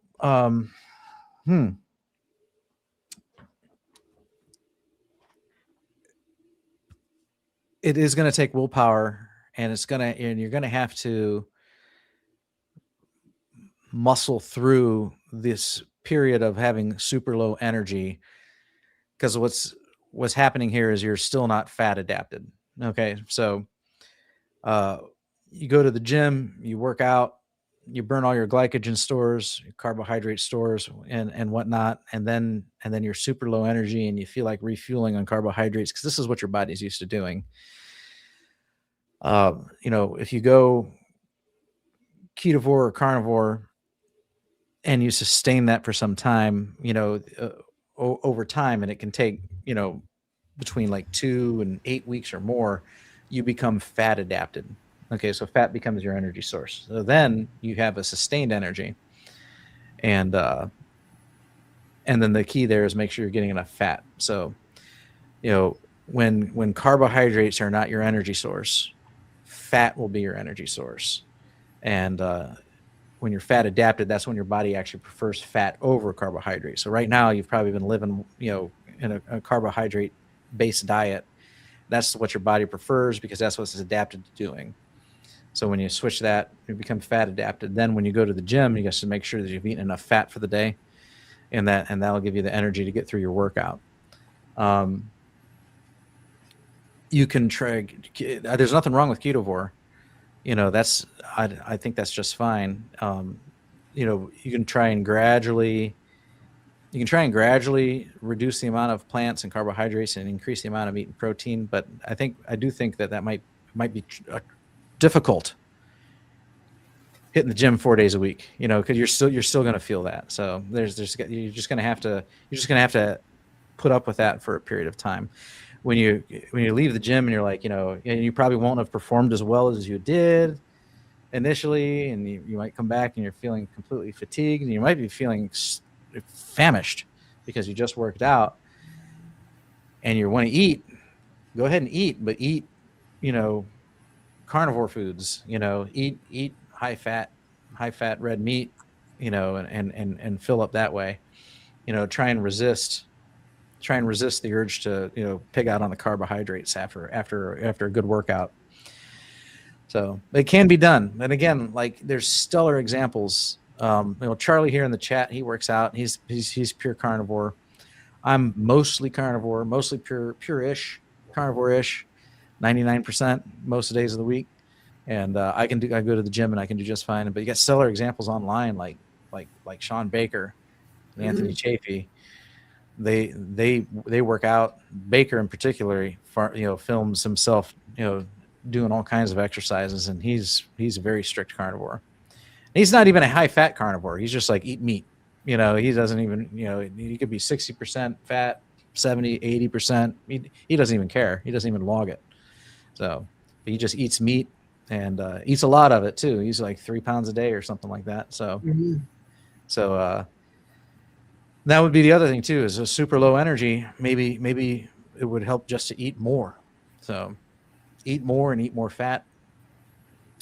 If you've been trying to lose weight, there's a very good chance maybe you're under eating, because that's what we all tend to do. If our goal is to lose weight, we do tend to want to, skimp on our meals a bit because we're trying to get to our goals faster, and we think that by not eating we will. So. And we will, but that's going to hurt you in the gym on the other hand. So I don't know if any of that applies to you, because I don't know a lot about you, but that's my general advice there.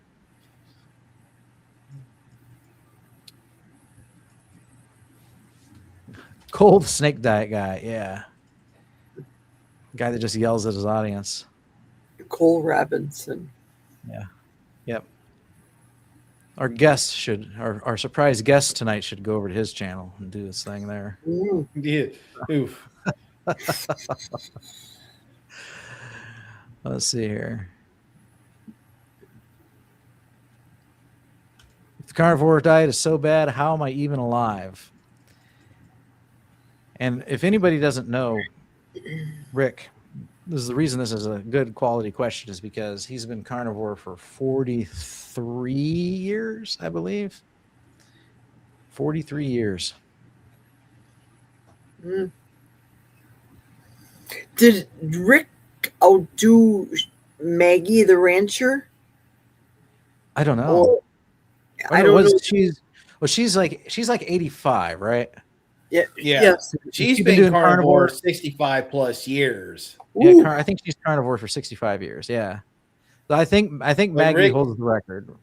No. Rick is the longest carnivore in the States. Okay.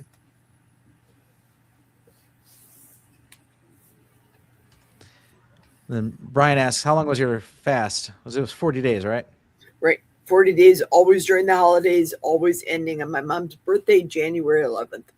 Okay. So January 11th and count back. Basically, it's after Thanksgiving, after I eat turkey, and sometimes Chris cooking Nashville mashed potatoes. Mhm. Have you boys ever tried that? I have not. I have made them. It's just too much for me to make. I'm a It's lazy carnivore. It's a lot of work. It really is, but they taste like it. But the work, I don't want to do it anymore because the work is so much. I'd rather not do recipes anymore. Am I a lazy carnivore or is that practical carnivore? That's why I try to come up with the simple recipes. It's got to be no more than 8 recipes, and you got to get it from the store, and you don't need to have to buy all that expensive stuff. That's the reason why I got the simple stuff. If it's not simple, I'm like, I'm not doing it. Mhm. That's why I haven't tried the oopsie cake yet. And that's simple. Believe it or not, it's simple, but it's steps. There's a couple of steps there. A lot easier than Chris cooking Nashville's mashed potatoes.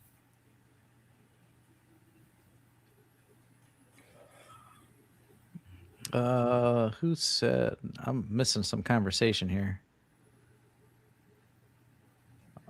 I'm sorry. I'm trying to scroll through this, but I see this here. 239 miles.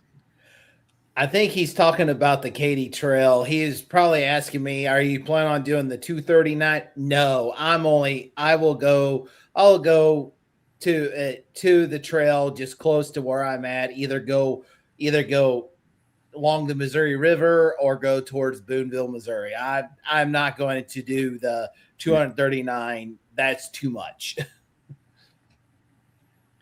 Okay. Yeah. I was like, what is this talking about? So he knows about the trail then. Okay. Uncle Bud, is 100 grams of carbs daily a good starting point for keto lifestyle, whole foods? I don't know if you'd be in ketosis at 100 grams a day. So, they call it keto because your body will be in ketosis most of the time. Ketosis is when your carbs are so low that you're now burning fat for energy. The fat gets turned into ketones, and the ketones is what supply, and it can be measured. You can measure the ketones with a meter, or you can measure them in the beginning with like a urine test strips. So that's why they call it keto. So normally a keto diet is typically under 20 grams of carbohydrates a day. That's what has always been what I've heard. I've heard other people say 50, but I think 20 is like the gold standard. So your keto, your low, you could be, if you're under 100, you could be low carb, but it's not keto. If you're under 20, you could be keto. Then if it's under 10, you're ketovore, which is just a fancy term for not quite carnivore. But then even carnivore is not really zero carb because you have a carb and an egg and things like that too. So could it be a good starting point for a healthier lifestyle? Absolutely, it could be. So my personal food philosophy could be considered like the marriage between Ken Berry and Paul Saladino. Okay. And so both of them are all about real food, whole food ingredients. Okay. So if you eat something, put something in your mouth and you look at the ingredients, if it had a label, one, it shouldn't have a label, but if it did, it'd just have one thing. Like if it's, steak, that's the ingredient. Egg, that's the ingredient. Broccoli, that's the ingredient. Brussels sprout, that's the ingredient. Now, Dr. Berry will discourage the intake of fruits because he's a keto doctor. So those are higher in carbohydrates. They'll kick you out of ketosis. And his main audience is diabetics, okay, who don't need the sugar anyway. Paul Saladino, he's an advocate for fruits, but he's also super lean, lives down in Costa Rica, surfs every day. His target audience isn't sick people. It's just people in general. So, Dr. Berry says on the proper human diet spectrum, you can have between 0 and 100 carbs a day, depending on your personal physiology. So if somewhere on that line between 0 and 100, you operate best. And, or you operate where you're the most comfortable. So for you, it might be zero carb carnivore, or maybe it'll be 50 grams of carbohydrates a day. Half your plate's fatty red meat, half of it is low carb cruciferous vegetables. Or maybe you're closer to 100 where you have fatty red meat, low carb cruciferous vegetables, and maybe one apple sometime throughout the day. Okay. Paul Saladino, he'll say that people should be eating 300-400 carbohydrates a day, and then he'll call it an animal-based diet. That's the only thing that I have a real problem with is like, one, that's a heck of a lot of carbohydrates. 400 carbohydrates a day is 1,600 calories. How is that an animal-based diet anymore? Where's the animal?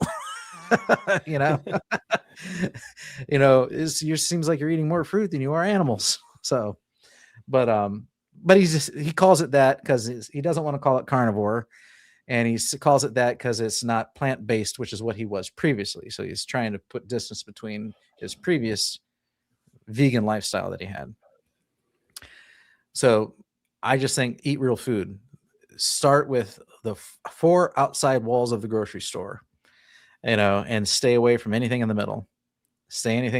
Away from anything with a long list of ingredients. Stay away from anything that, in general, for the most part, comes in a box or a wrapper and out of a factory. I mean, there are some exceptions to that,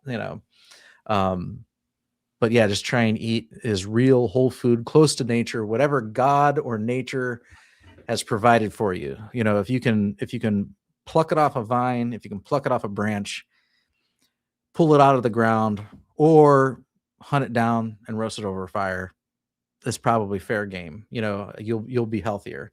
Stay away from the processed food. If man made it, it probably shouldn't go in your mouth.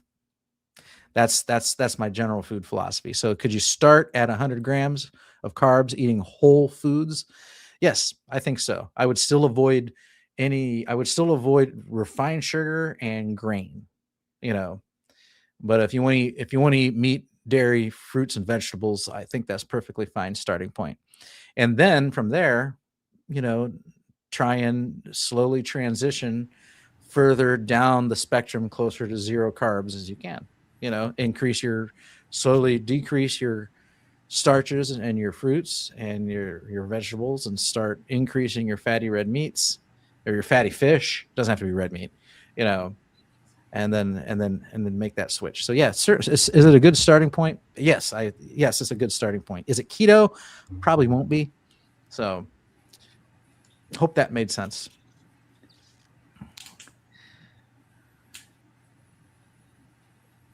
Has anyone heard of Kip had surgery?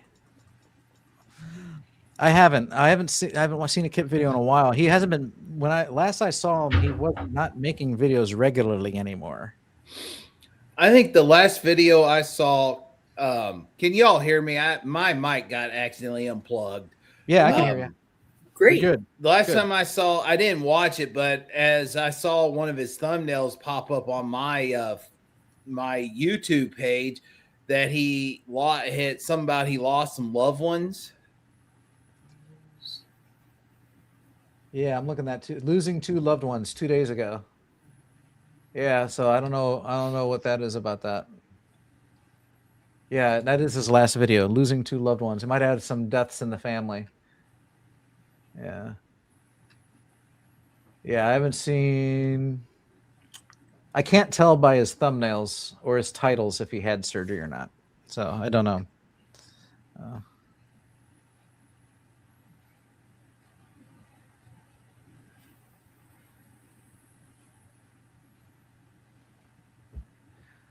Let's see here. Oh, for iodine details, search Dr. Elizabeth Bright. Okay, thank you for that. I'm not too familiar with her. Steak and Butter gal Bella has been interviewing her a lot. Okay.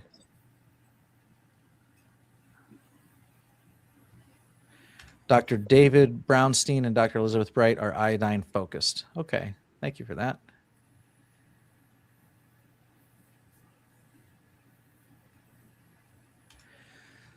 Charlie, next week we'll be on hiatus, going on a cruise. Going to have 1 meal a day, plan on losing 5 pounds. All right. Excellent. Very good. It's easy. It's easy to eat all the meat on a cruise. It's there. And the seafood.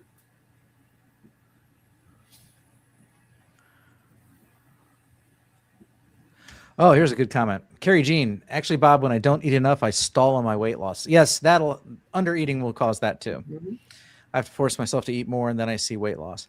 Yeah, that happens. So, the body goes into starvation mode. Right. If you eat too little, then the body's like, oh, we must be in a famine, and starts down regulating metabolism, trying to conserve as much as possible. So eating too little will stall weight, and that'll frustrate a lot of people. If you get on like Reddit, or you probably talk to friends that in real life that are trying to diet and was like, man, I'm only eating 800 calories a day and I still can't lose weight. Well, that's why, because you're only eating 800 calories a day. So yeah, no, there's that's valid too. There's a balance between, not making sure that you eat enough so that doesn't happen. And when that does happen, when you got the answer right there, you have to force yourself to eat more.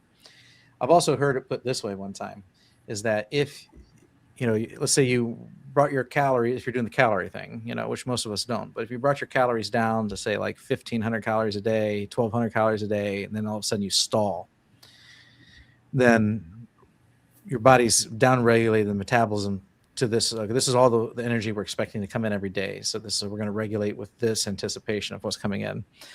So what you can do over the next couple of weeks is every day increase the calorie count a little more and a little more, like maybe 50 or 100 grams, get that back up to like, 22, 2,500, or whatever you want your ceiling to be, and stay there for a few days. And then you can drop them back down, because then what happens is your body's like, oh, okay, we got more food coming in, and it ramps metabolism up.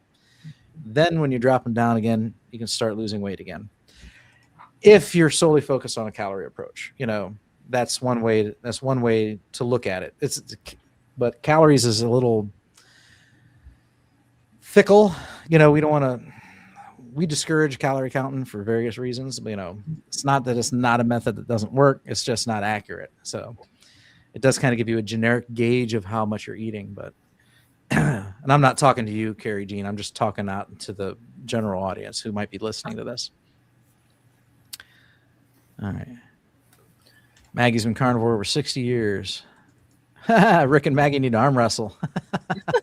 I think, sorry, Rick, but I think Maggie would kick your butt. Maggie carries around 100 pounds worth of buckets of feed daily. Yeah. Because I know Kerry Mann did a challenge when they had a Washington meetup where he was at Dr. Sean Baker's house, and they did the 100-pound challenge with just weights, but they did the same thing. I think as a quarter of a mile, up and down the driveway. It's like, wow. Of course, Maggie's been doing it for 60 some odd years, most of her life. Simpson John says, Kelly, are you interested in having an Iowan joining you? I could use the challenge. I got a bike for Christmas, by the way. I'm a 65-year-old woman, Cynthia. Yeah, it'd be nice to get a group of people come together to do that. Absolutely. Do the bike challenge. Fruit contains fructose, which is a separate process from glucose. No fruit is recommended if you are diabetic. Yes, I concur. Absolutely right.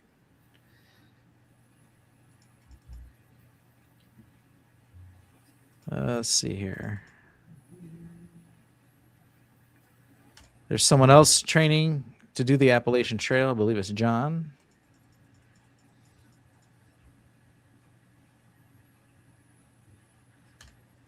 Loving this live. You guys are killing it. Super helpful and entertaining. Oh, thank you for the kind comments, Carnivore Wayne. We try. Oh, you know what? I haven't said this at all throughout tonight's live, but Oh, I know why. Because this has been abused. I'm going to post the link. People can join us on screen. You can click that link, and you can join us on screen. Right now, though, you're going to have to be someone I recognize. So. Yeah. No, we don't need X-rated tonight. No more of that. You got to be That caught me someone. off guard. It's like, what the heck? So I clicked on it, then I went to look at a comment, and then I looked over, I saw activity on the screen, and I was like, oh my gosh, sorry about that. But yeah, no, if you want to join us on screen, and I know who you are, yeah, we might have to go back to the old way of doing this. So we used to not post the link. We used to have to make you go to the forum and get in the back way that way as a member. But this hasn't been a problem. This has only happened one other time. This was you can do subscribers only after 5 minutes. Oh yeah. Well, let's see here. On StreamYard, I don't know if I can do that with StreamYard. Oh, I don't know. Oh shoot! I think Barbara does that. I think Amy would have to concur with me. Yeah, I'd have to dig into the guts of StreamYard, which I'm not married to. I could switch to Restream or something like that too, but yeah, I know, like on YouTube, if everything was being done just in YouTube, then I could do that. But I'm using StreamYard because I don't think through YouTube alone I can have a screen like this where multiple people join in on the video. Like, I don't think it could be me and Dr. Kiltz and Jerry and Kelly, and Jeff. I don't think you can do that on YouTube alone. I think you need a third-party software to pull that off. So we'll figure it out, though. But yeah, if you want to join us on screen, yeah, no sickos, please. Now's the chance. So let's see here.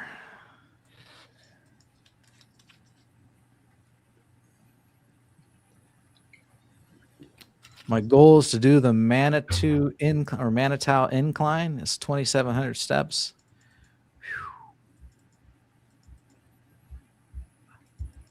That sounds like quite a workout.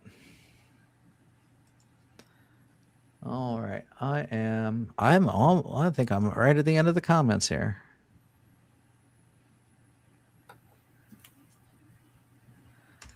Calories only matter for bombs, furnaces, and combustion engines. No living being burns calories. No, that is correct. So that's why I say it's a loose, generic, not 100% dependable metric that kind of gives you a rough idea of the quantity of food that you're eating. But it'd be, measuring mass would be, more accurate for sure. So.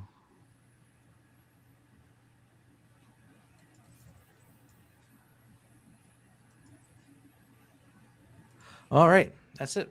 We're at the end of our comments. So very good.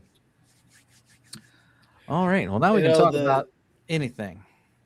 The beautiful thing about being carnivore is, especially for me being almost 2 years, is discipline, because when we go to, a lot of us go to family dinners and we feel like we're the lone wolf because we're carnivore and everybody else is on the standard diet. But that's the way I am. Everybody knows I'm carnivore going on this trip, and they don't push nothing on me.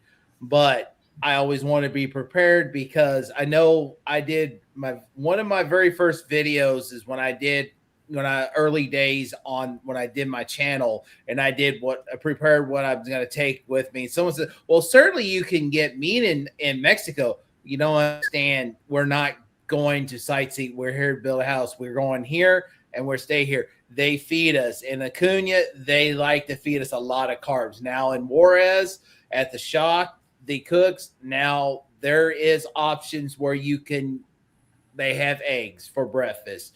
They usually fix some kind of meat, but we pack a sack lunch, and sometimes it's high in carbs, and I want to be prepared. So that's why I found these fajita strips, top sirloin fajita strips that I'm going to be marinating tomorrow night. I got to get I call it the W sauce because I cannot pronounce it. The Worcestershire side. Worcestershire. Yeah, I just call it Worcestershire. like Kent Berry or not like Kent Rollins says the W sauce. And so it replaces that, and I'm going to do balsamic vinegar, and it replaces the soy sauce. Mhm. And I'm going How to about- marinate. How about aminos? Aminos is a replacement for without the sugar. Oh yeah, that's right. I think I got some aminos in there as well. Mhm. I'm going to marinate, and I'm going to put it in the dehydrator Wednesday, and then I'm going to put the other 3 pounds of bacon in and dehydrate that, and then I have the can of Keystone beef. Good. Got 3 or 4 cans. Got the Spam. I have the air fryer. I already got the tent, or not the the pop-up tent cover, because we're going to take 3 of us. We're out in the open. There's no shade at all, so it'll be open. So we're bringing, I think, 3 tents. I'm bringing my pop-up tent. Got my chair out. Got my suitcase out. Still ain't nothing packed. But that's one thing is like I'm be well prepared. And then I'll have beef sticks that I bought like back in April that I'll take with me as well. So I'll have my food. And then Friday, or the next video is coming out, I'll be making 1 ingredient Cheez-Its. I love those. Love them. I'm going to make a batch of pepper jack, and I'm going to make a batch of sharp cheddar. Now, Because- did you know that the brand, I'm talking about vendor, the manufacturer, Sargento American Cheese, Sargento only, is 100% real, natural. And if you cut it into each, it's like the size of the plastic American cheese, but it's real cheese, and it's made in Wisconsin. If you cut it in 9 pieces and put that, make it how you're making it with a wee bit of salt on the top, and you do a little dot in the middle, it looks just like and tastes just like a Cheez-It, Kelly. Yeah, I've got I'm using the sliced hard cheese. It's already sliced, and I'm going to use pepper jack, and I'm going to do sharp cheddar. The less fat, the better. The drier the cheese, the better. Good.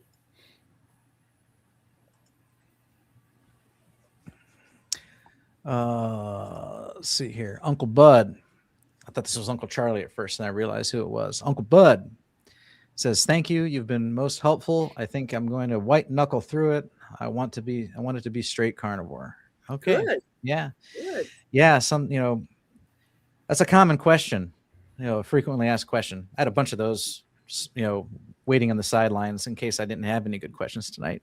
Always come prepared. One of them is, should you ease into it, or should you go cold turkey? Rip the Band-Aid off. Yeah. If you go right through that comment that you posted right below, Rick, it has something is interesting to post. It's just right below the one that you have up right now. Cheez-Its? No. About being going plant-based. Yeah. Yeah. Okay. We'll get to that. Yeah, I have that one started too. Let's see here. So white knuckle through it. Most of us, that's what we want to do. I kind of transitioned, but I never started carnivore with the intention of, never intended to start carnivore. It just kind of happened. So I was doing keto, and before, every time I went on a diet, because my lifestyle, my pattern was drop a few pounds, get fat, drop a few pounds, get fat again, drop a few pounds, get fat again. So like I was, my kidney numbers were getting worse. I had dropped a few pounds in the early 2020s, went off the diet, got fat again. My kidney numbers were getting worse. And I thought, well, I got to do something about this. So I started doing keto again, which was, again, heavily plant-based keto. I was never vegan, but, I was a lot of spinach salads, a lot of almonds for snacks and stuff like that. I would lose a little bit of weight. And, but I had to, every time I wanted to diet, I'd start wanting to diet months before it actually happened. So I started thinking about it in December, in January, I'm like, okay, I'm a low carb it, but for me, low carbing, I was still eating the keto bread, the keto bars. I was still eating the keto tortillas, and and I'd make peanut butter and jelly with zero sugar peanut butter and zero sugar jelly, and it was just junk food, and then I gradually started making dinners, and I was trying to make the dinners to where my family would enjoy them. So, because my particularly my kids, at the time they could have lost some weight too, and they didn't like what I was eating, so I look up keto recipes, and I remember that from the Atkins days. Like I used to have a lot of fun in the 90s coming up with recipes to make my keto versions of favorite foods, and so I was like, well, we live in the age of the internet now, so I don't need to bust out the book or the low carb cookbooks. I'm just going to get on YouTube and look up keto recipes. So I started looking up keto recipes to make at home that hopefully the family would like, that would be diet friendly for me also. And that's when I came across Dr. Berry. And Dr. Berry, he kind of like hit home. I watched his videos, and he reminded me of everything I learned in Dr. Atkins that I had eventually forgot or got distracted by, the keto, when big food bastardized keto by coming out with all these keto products. And the one thing I learned was if it says keto on the bag, it's probably not really keto. And he would say true keto, true authentic keto is half your plate fatty red meat, half your plate low carb veg. I'm like, oh yeah, that's right. I remember that. And so I went on to what I consider like a true Atkins keto or a true Dr. Berry keto. And I started to lose more weight. And I did that through March and April. Well, during March and April, since I started watching Dr. Berry videos, I'd start having recommendations for other Dr. Berry videos. And there would be ones on this carnivore diet, and where you don't have to eat plants at all. And there was another one where he said, I was wrong about vegetables. And he talks about how he used to recommend vegetables and now he doesn't. I'm like, okay, hold on here. This guy's a little, that can't be right. I thought he made so much sense before. What is this? No, can't. What do you mean you don't need to eat vegetables? That doesn't even make a lick of sense. I kept watching the videos, and then I started doing the research that backed it up, because he'd include research in his show notes. And I'd look it up to see that making sure he was saying what he was meaning to say, what he was saying. And it began to make sense. And then I broke my ankle on May 12th of 2023. And I was upset because I was hiking the trails. I was walking. I'm like, how am I going to exercise and lose weight? I'm just going to get fat again. And so I decided in the hospital, as I lay there after my surgery, I got six screws and a metal plate in my leg now. And I'm recovering, and I'm like, well, I might as well try this carnivore diet. There's nothing else I can do.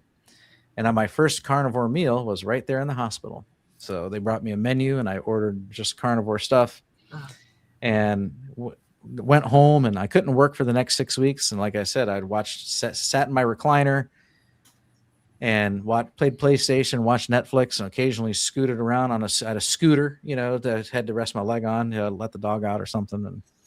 But there's almost no activity at all. And I lost 10 more pounds doing nothing. And I was sold,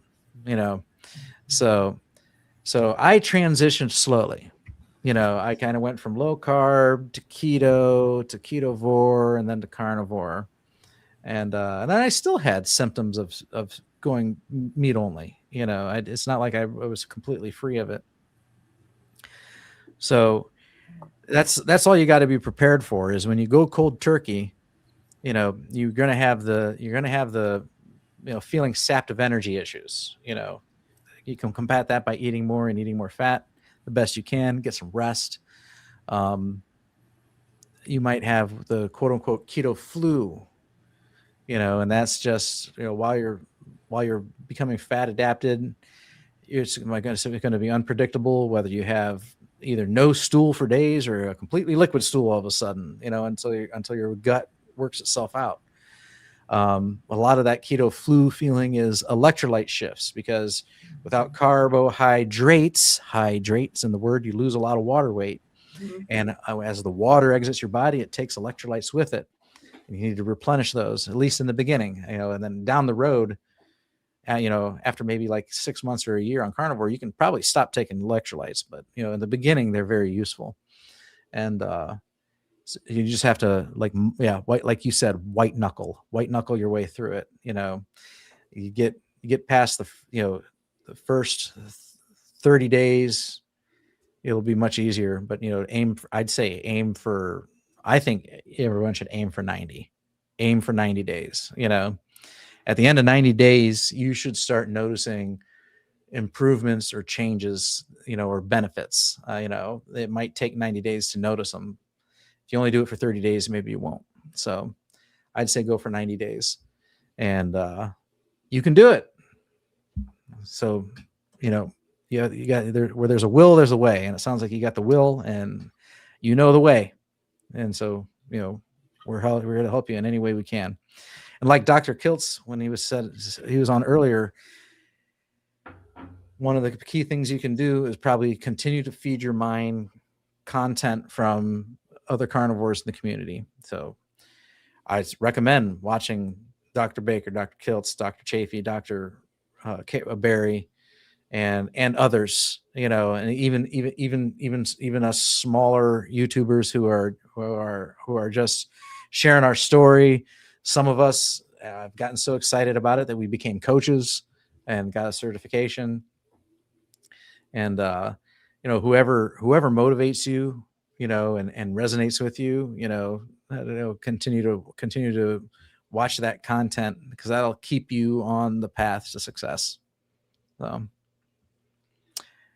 Rick says, I was carnivore for 10 years. I tried to go plant-based. That was a disaster. I believe it. So I just have plants once in a while, and it's usually a disaster when I do anymore. The only plants I eat is fermented picks, the spicy dill pickles from Natural Grocers, and sauerkraut. That's about all I eat as far as vegetables. Mm-hmm. Yeah. So I'll have, like I said, if we go out to eat, I usually have, whatever side comes along with the dinner I chose, and I'm usually fine. I have noticed a pattern that that salad, it makes me go right to the bathroom. So, and I never used to have that problem. Like, gosh, the amount of salads I ate in my life prior to carnivore. But yeah, if I go have a salad now, I go home and it's like, make way. That bathroom is mine. It's like it goes right through me. But I don't have that issue with like a little broccoli or asparagus or a Brussels sprout or something like that. Or if I choose to eat an apple once in a while, I don't have any issues. But for some reason, a salad cleans me out. So glyphosate. That could be the reason. Absolutely. So, but it's a disaster. When I hear the word disaster, I think about a colostomy bag. You can look in the toilet, but in a colostomy bag, it's just clear to see that meat reigns supreme. Everything else is visible. Yep. Yeah, absolutely. So, I was going to say like that. I've never worn a colostomy bag actually. I had ulcerative colitis, but I cured it. But I know other people who had ulcerative colitis and had their colon removed, and they have a colostomy bag now. And yeah, you'll see plant matter in that bag, but you'll never see meat in that bag ever. And but you mentioned turn around, look in the toilet. Corn and celery. Oh, celery. I do not digest. Yep. Ooh. Corn and celery. I do not digest. So, yep. It's so, yeah. And I just personally, I've always been that way too. I've never digested corn. Corn looks the same coming out as it looks going in. Oh, look at the puppy. That's my German Shepherd. Oh, hi there, German Shepherd. Say hi, Ladybug. Hi. Hi. My lapdog. My baby. Is it Ladybug the name? Ladybug, that's her name, yep. Hey, Ladybug. Hi, Ladybug. Hey, the people are talking to you. Hey, Ladybug. Hi, people. They're talking to you. Ladybug. She's like, yo, but where? Who's here? Come on in. Come on in. you know, what's funny is my dog, will be oblivious to a video call or a phone call or voice over the phone.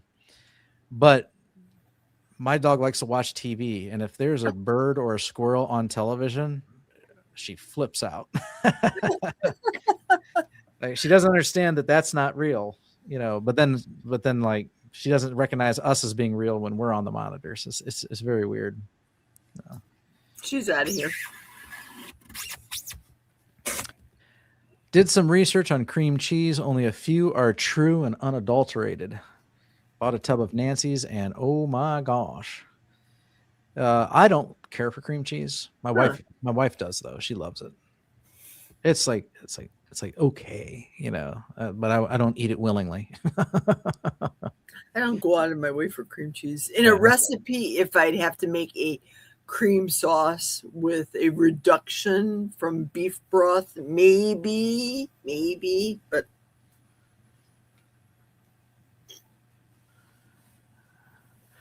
Commercial peanut butter always gave me diarrhea and tasted awful. The only peanut butter I liked was the stuff they ground in the store. There's some brand.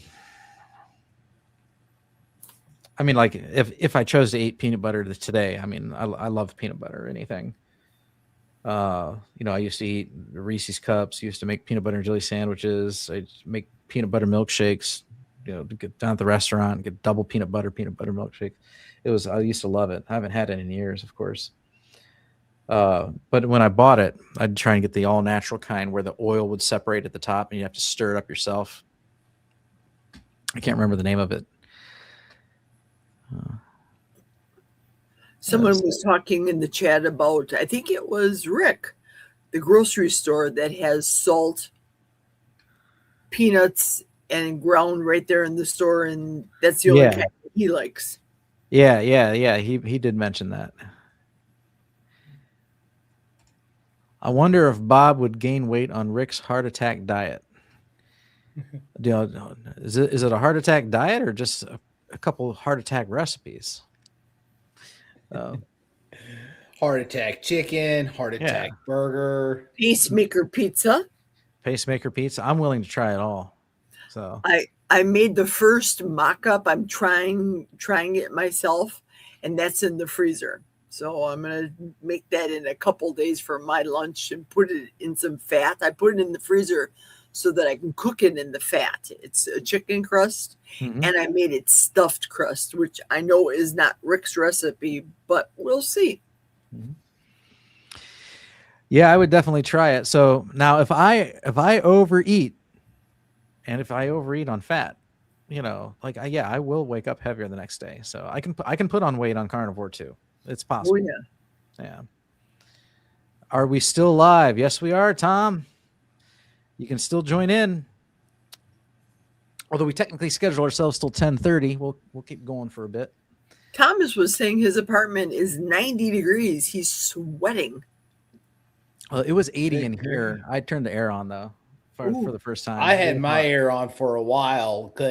It only got up to 66, 67 here, and then it's only supposed to be 60 something on Wednesday, but dry air. But next week, while I'm sweating to 95 plus in Mexico, it's supposed to be almost 90 here next week.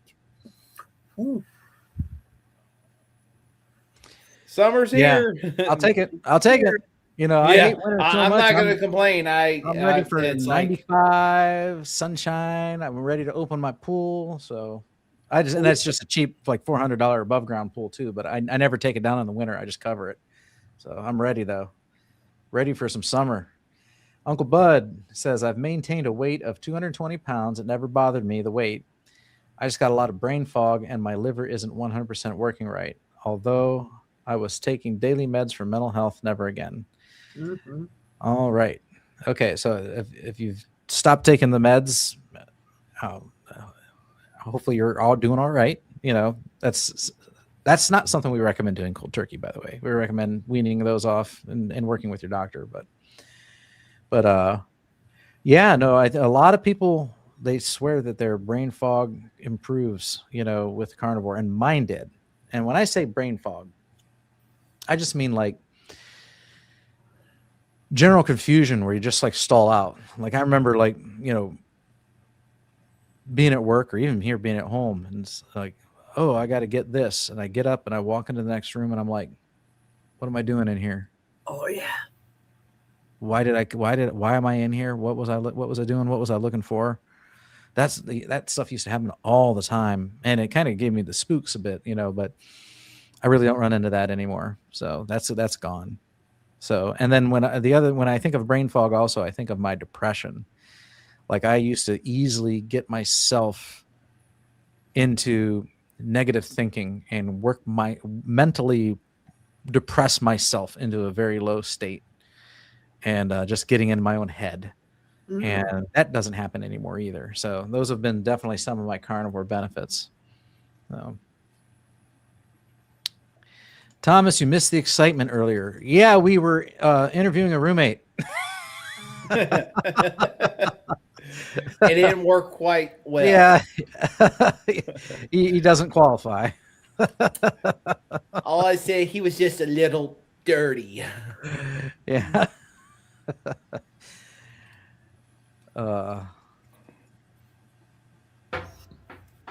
Carnivore is excellent for treating mental conditions. Ex suffer of major depression and agoraphobia. All right. That's fear of people, right? Agoraphobia? No, that's a fear of like tall buildings, fear of being in the middle of a field all by yourself with nothing around you. That's agoraphobia. Okay. All right. I used to have that all the time in Milwaukee, downtown Milwaukee. Look up and freak me out. I'd say if I went to New York or LA, I probably would have that kind of deal. But with St. Louis, it's not bad. St. Louis or Kansas City, but I can only imagine New York City. Intense fear of situations where escape might be difficult. Interesting. So what I was thinking of is probably like anthro something. Fear of stepping out of the house, Cindy just said. Yeah. Anthropophobia is fear of people. That makes anthropology. That makes sense. Okay. Huh. Yeah. All right. My bad. But glad to hear that you've found improvements for those. Carnivore fixes an impending sense of doom. Sleep like a rock too. Okay. I like that phrasing. An impending sense of doom. Yeah. I've experienced that, and then again, like I'm such a much more positive person now. So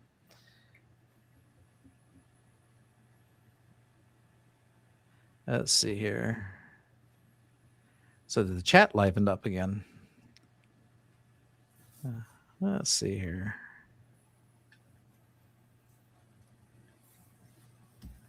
Congrats on my 3 years. Thank you, Tom. Should pop in and say hi there, Tom. He said he wasn't decent.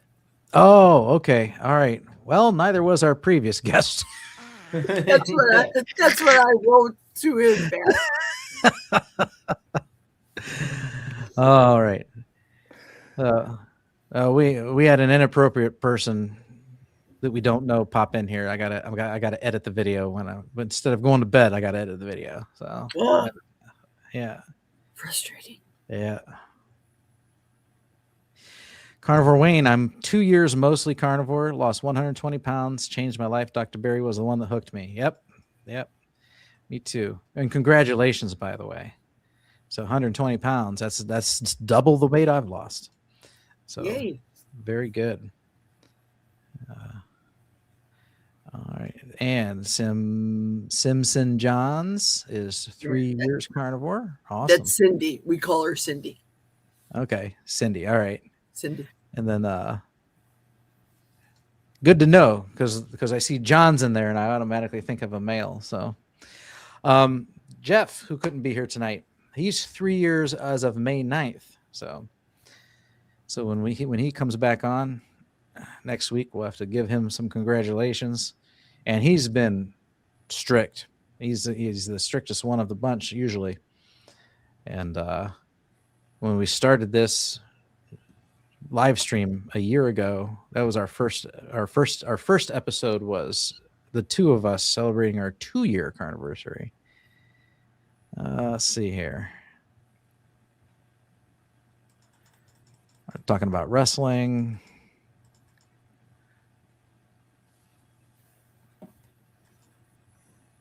Better goods. Cream cheese is clean, according to Steadfast. Yes, as when she said that saw that comment, I looked up on Walmart's app. Yeah, my local Walmart has it. It's only got 4 simple ingredients: pasteurized milk. Let me pop that back up.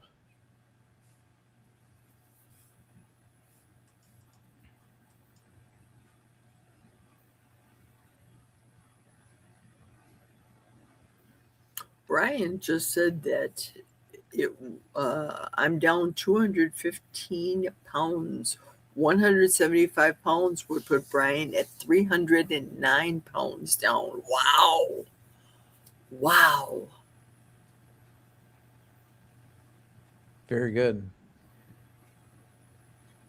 Now that cream cheese that Sharon is mentioning, it says pasteurized milk and cream, cheese cultures, and salt. That's it. Yeah. Sounds good. Nice. Now I'm going to have to come up with some kind of cream cheese recipe.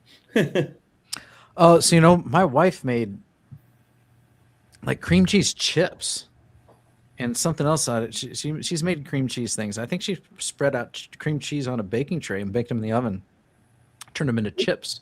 So they're like they're like potato chips, crunchy. Yeah, she did that, and then she did something else. I have to remember what it was. With cream cheese? With cream cheese, yeah. So Brian says peanuts will kill him.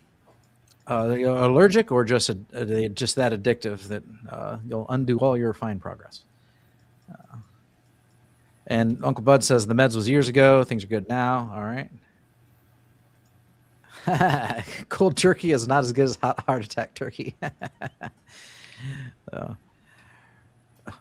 Rick has a series of recipes called heart attack this, heart attack that. All right. There was a show, I don't even know, I haven't watched her in a long time. I think her channel name was Mary's Nest, and she's not a keto or a carnivore person, but she had a cream cheese recipe a long time ago that she did. I think she only used cream. Mary's Nest is her channel. She's a lovely woman. She's about my age, I would guess. Lovely woman.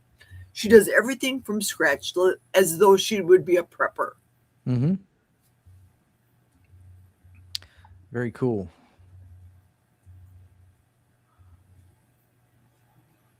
A lot of the homestead channels, they make their own cream cheese, Kelly. If you Google it, you'll find a lot of them pop up. I was looking at a one to make a homemade cream cheese. Oh, Sandy Blythe. That's funny. You can rest assured Thomas won't be doing what he was doing, taking matters into his own hands.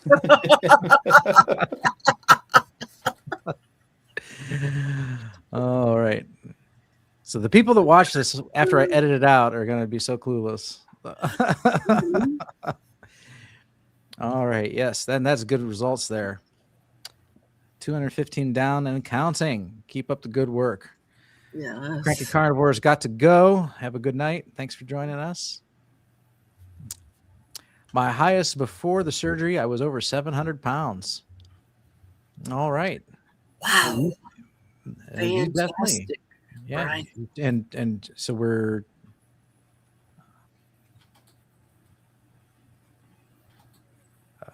okay. So the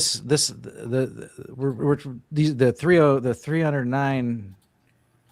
No, okay, that was 215, 175 would put me at 309 down. So we probably got two different starting points here. Highest before surgery. Okay. All right. Well, even still, and you're down to 215 now. or you're down 215 so far. 175 would put you 309 down. Okay, I'm not going to do the math, but either way, you've made some stellar progress from your peak of 700. So I mean, that's awesome. That's such pleasing to the ears to hear. Congratulations. 300 pounds. Yeah. Phenomenal. That is awesome. Wow. Yeah. Allergic to peanuts, lentils, and peas. Jeff was great on Saturday. You know what? When I opened up YouTube today, I saw the thumbnail and I was like, oh yeah, I do have to catch up on that. That What was I good. doing Saturday? Saturday, I know what happened. My brother called me, asked me to help him move some office furniture from his office to his house. And because their company's relocating, but he'll be working from home. So that's what I was doing that all day Saturday. So I didn't get to catch Rick. I didn't get to catch the interview with Jeff. All right, we're out of comments. We're out of comments. Need more comments. Bring me more comments. Was that an emergency call, Kelly? Are you on call? No, the weather radio went off and we're under a tornado watch now. Oh, no. Oh, exciting. Yeah, more, I guess there's storms coming through, but I guess as soon as it gets through here, it's supposed to weaken as they come east. So I hope they do that. I don't want to hear that thing go off and time to go next door. Hi, Mom. All right. Okay. Well, I think I'm good.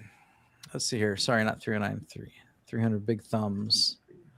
So, and I'm gonna get some sleep. Have to wake at 4 a.m. So yeah, no, me too. And I gotta do some editing too. So we're I think we've reached the end of the line. I want to thank you all for joining me on screen. Last week, when I was mentioning who joined me on screen, I try and remember them all, and I had forgot Meathead.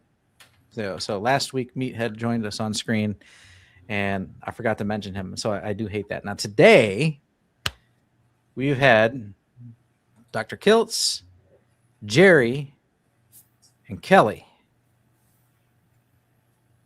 and someone else. That's it, right? That's it. Okay. Yeah, yeah, Mr. Dirty Pants. Yeah. Okay. All right. Okay. Very good. Well, thank you all for joining me on screen. I really appreciate it. That's what makes this so much fun, is this face-to-face interaction, and everyone in the chat. We love you too, and you make good comments and ask good questions, and we love having you here as well. So, Bob, will you be going out on Memorial Day? Are you coming to do a live on Memorial Day, holiday Monday? Oh, that's right. Next week, right? I probably will. I don't see why not. Excellent. Yeah. I'll be on again. Okay.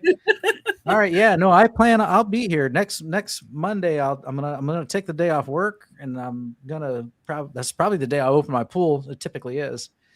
And yeah, no, I'll still live stream next Monday night. So yeah, so come join us for the Memorial Day.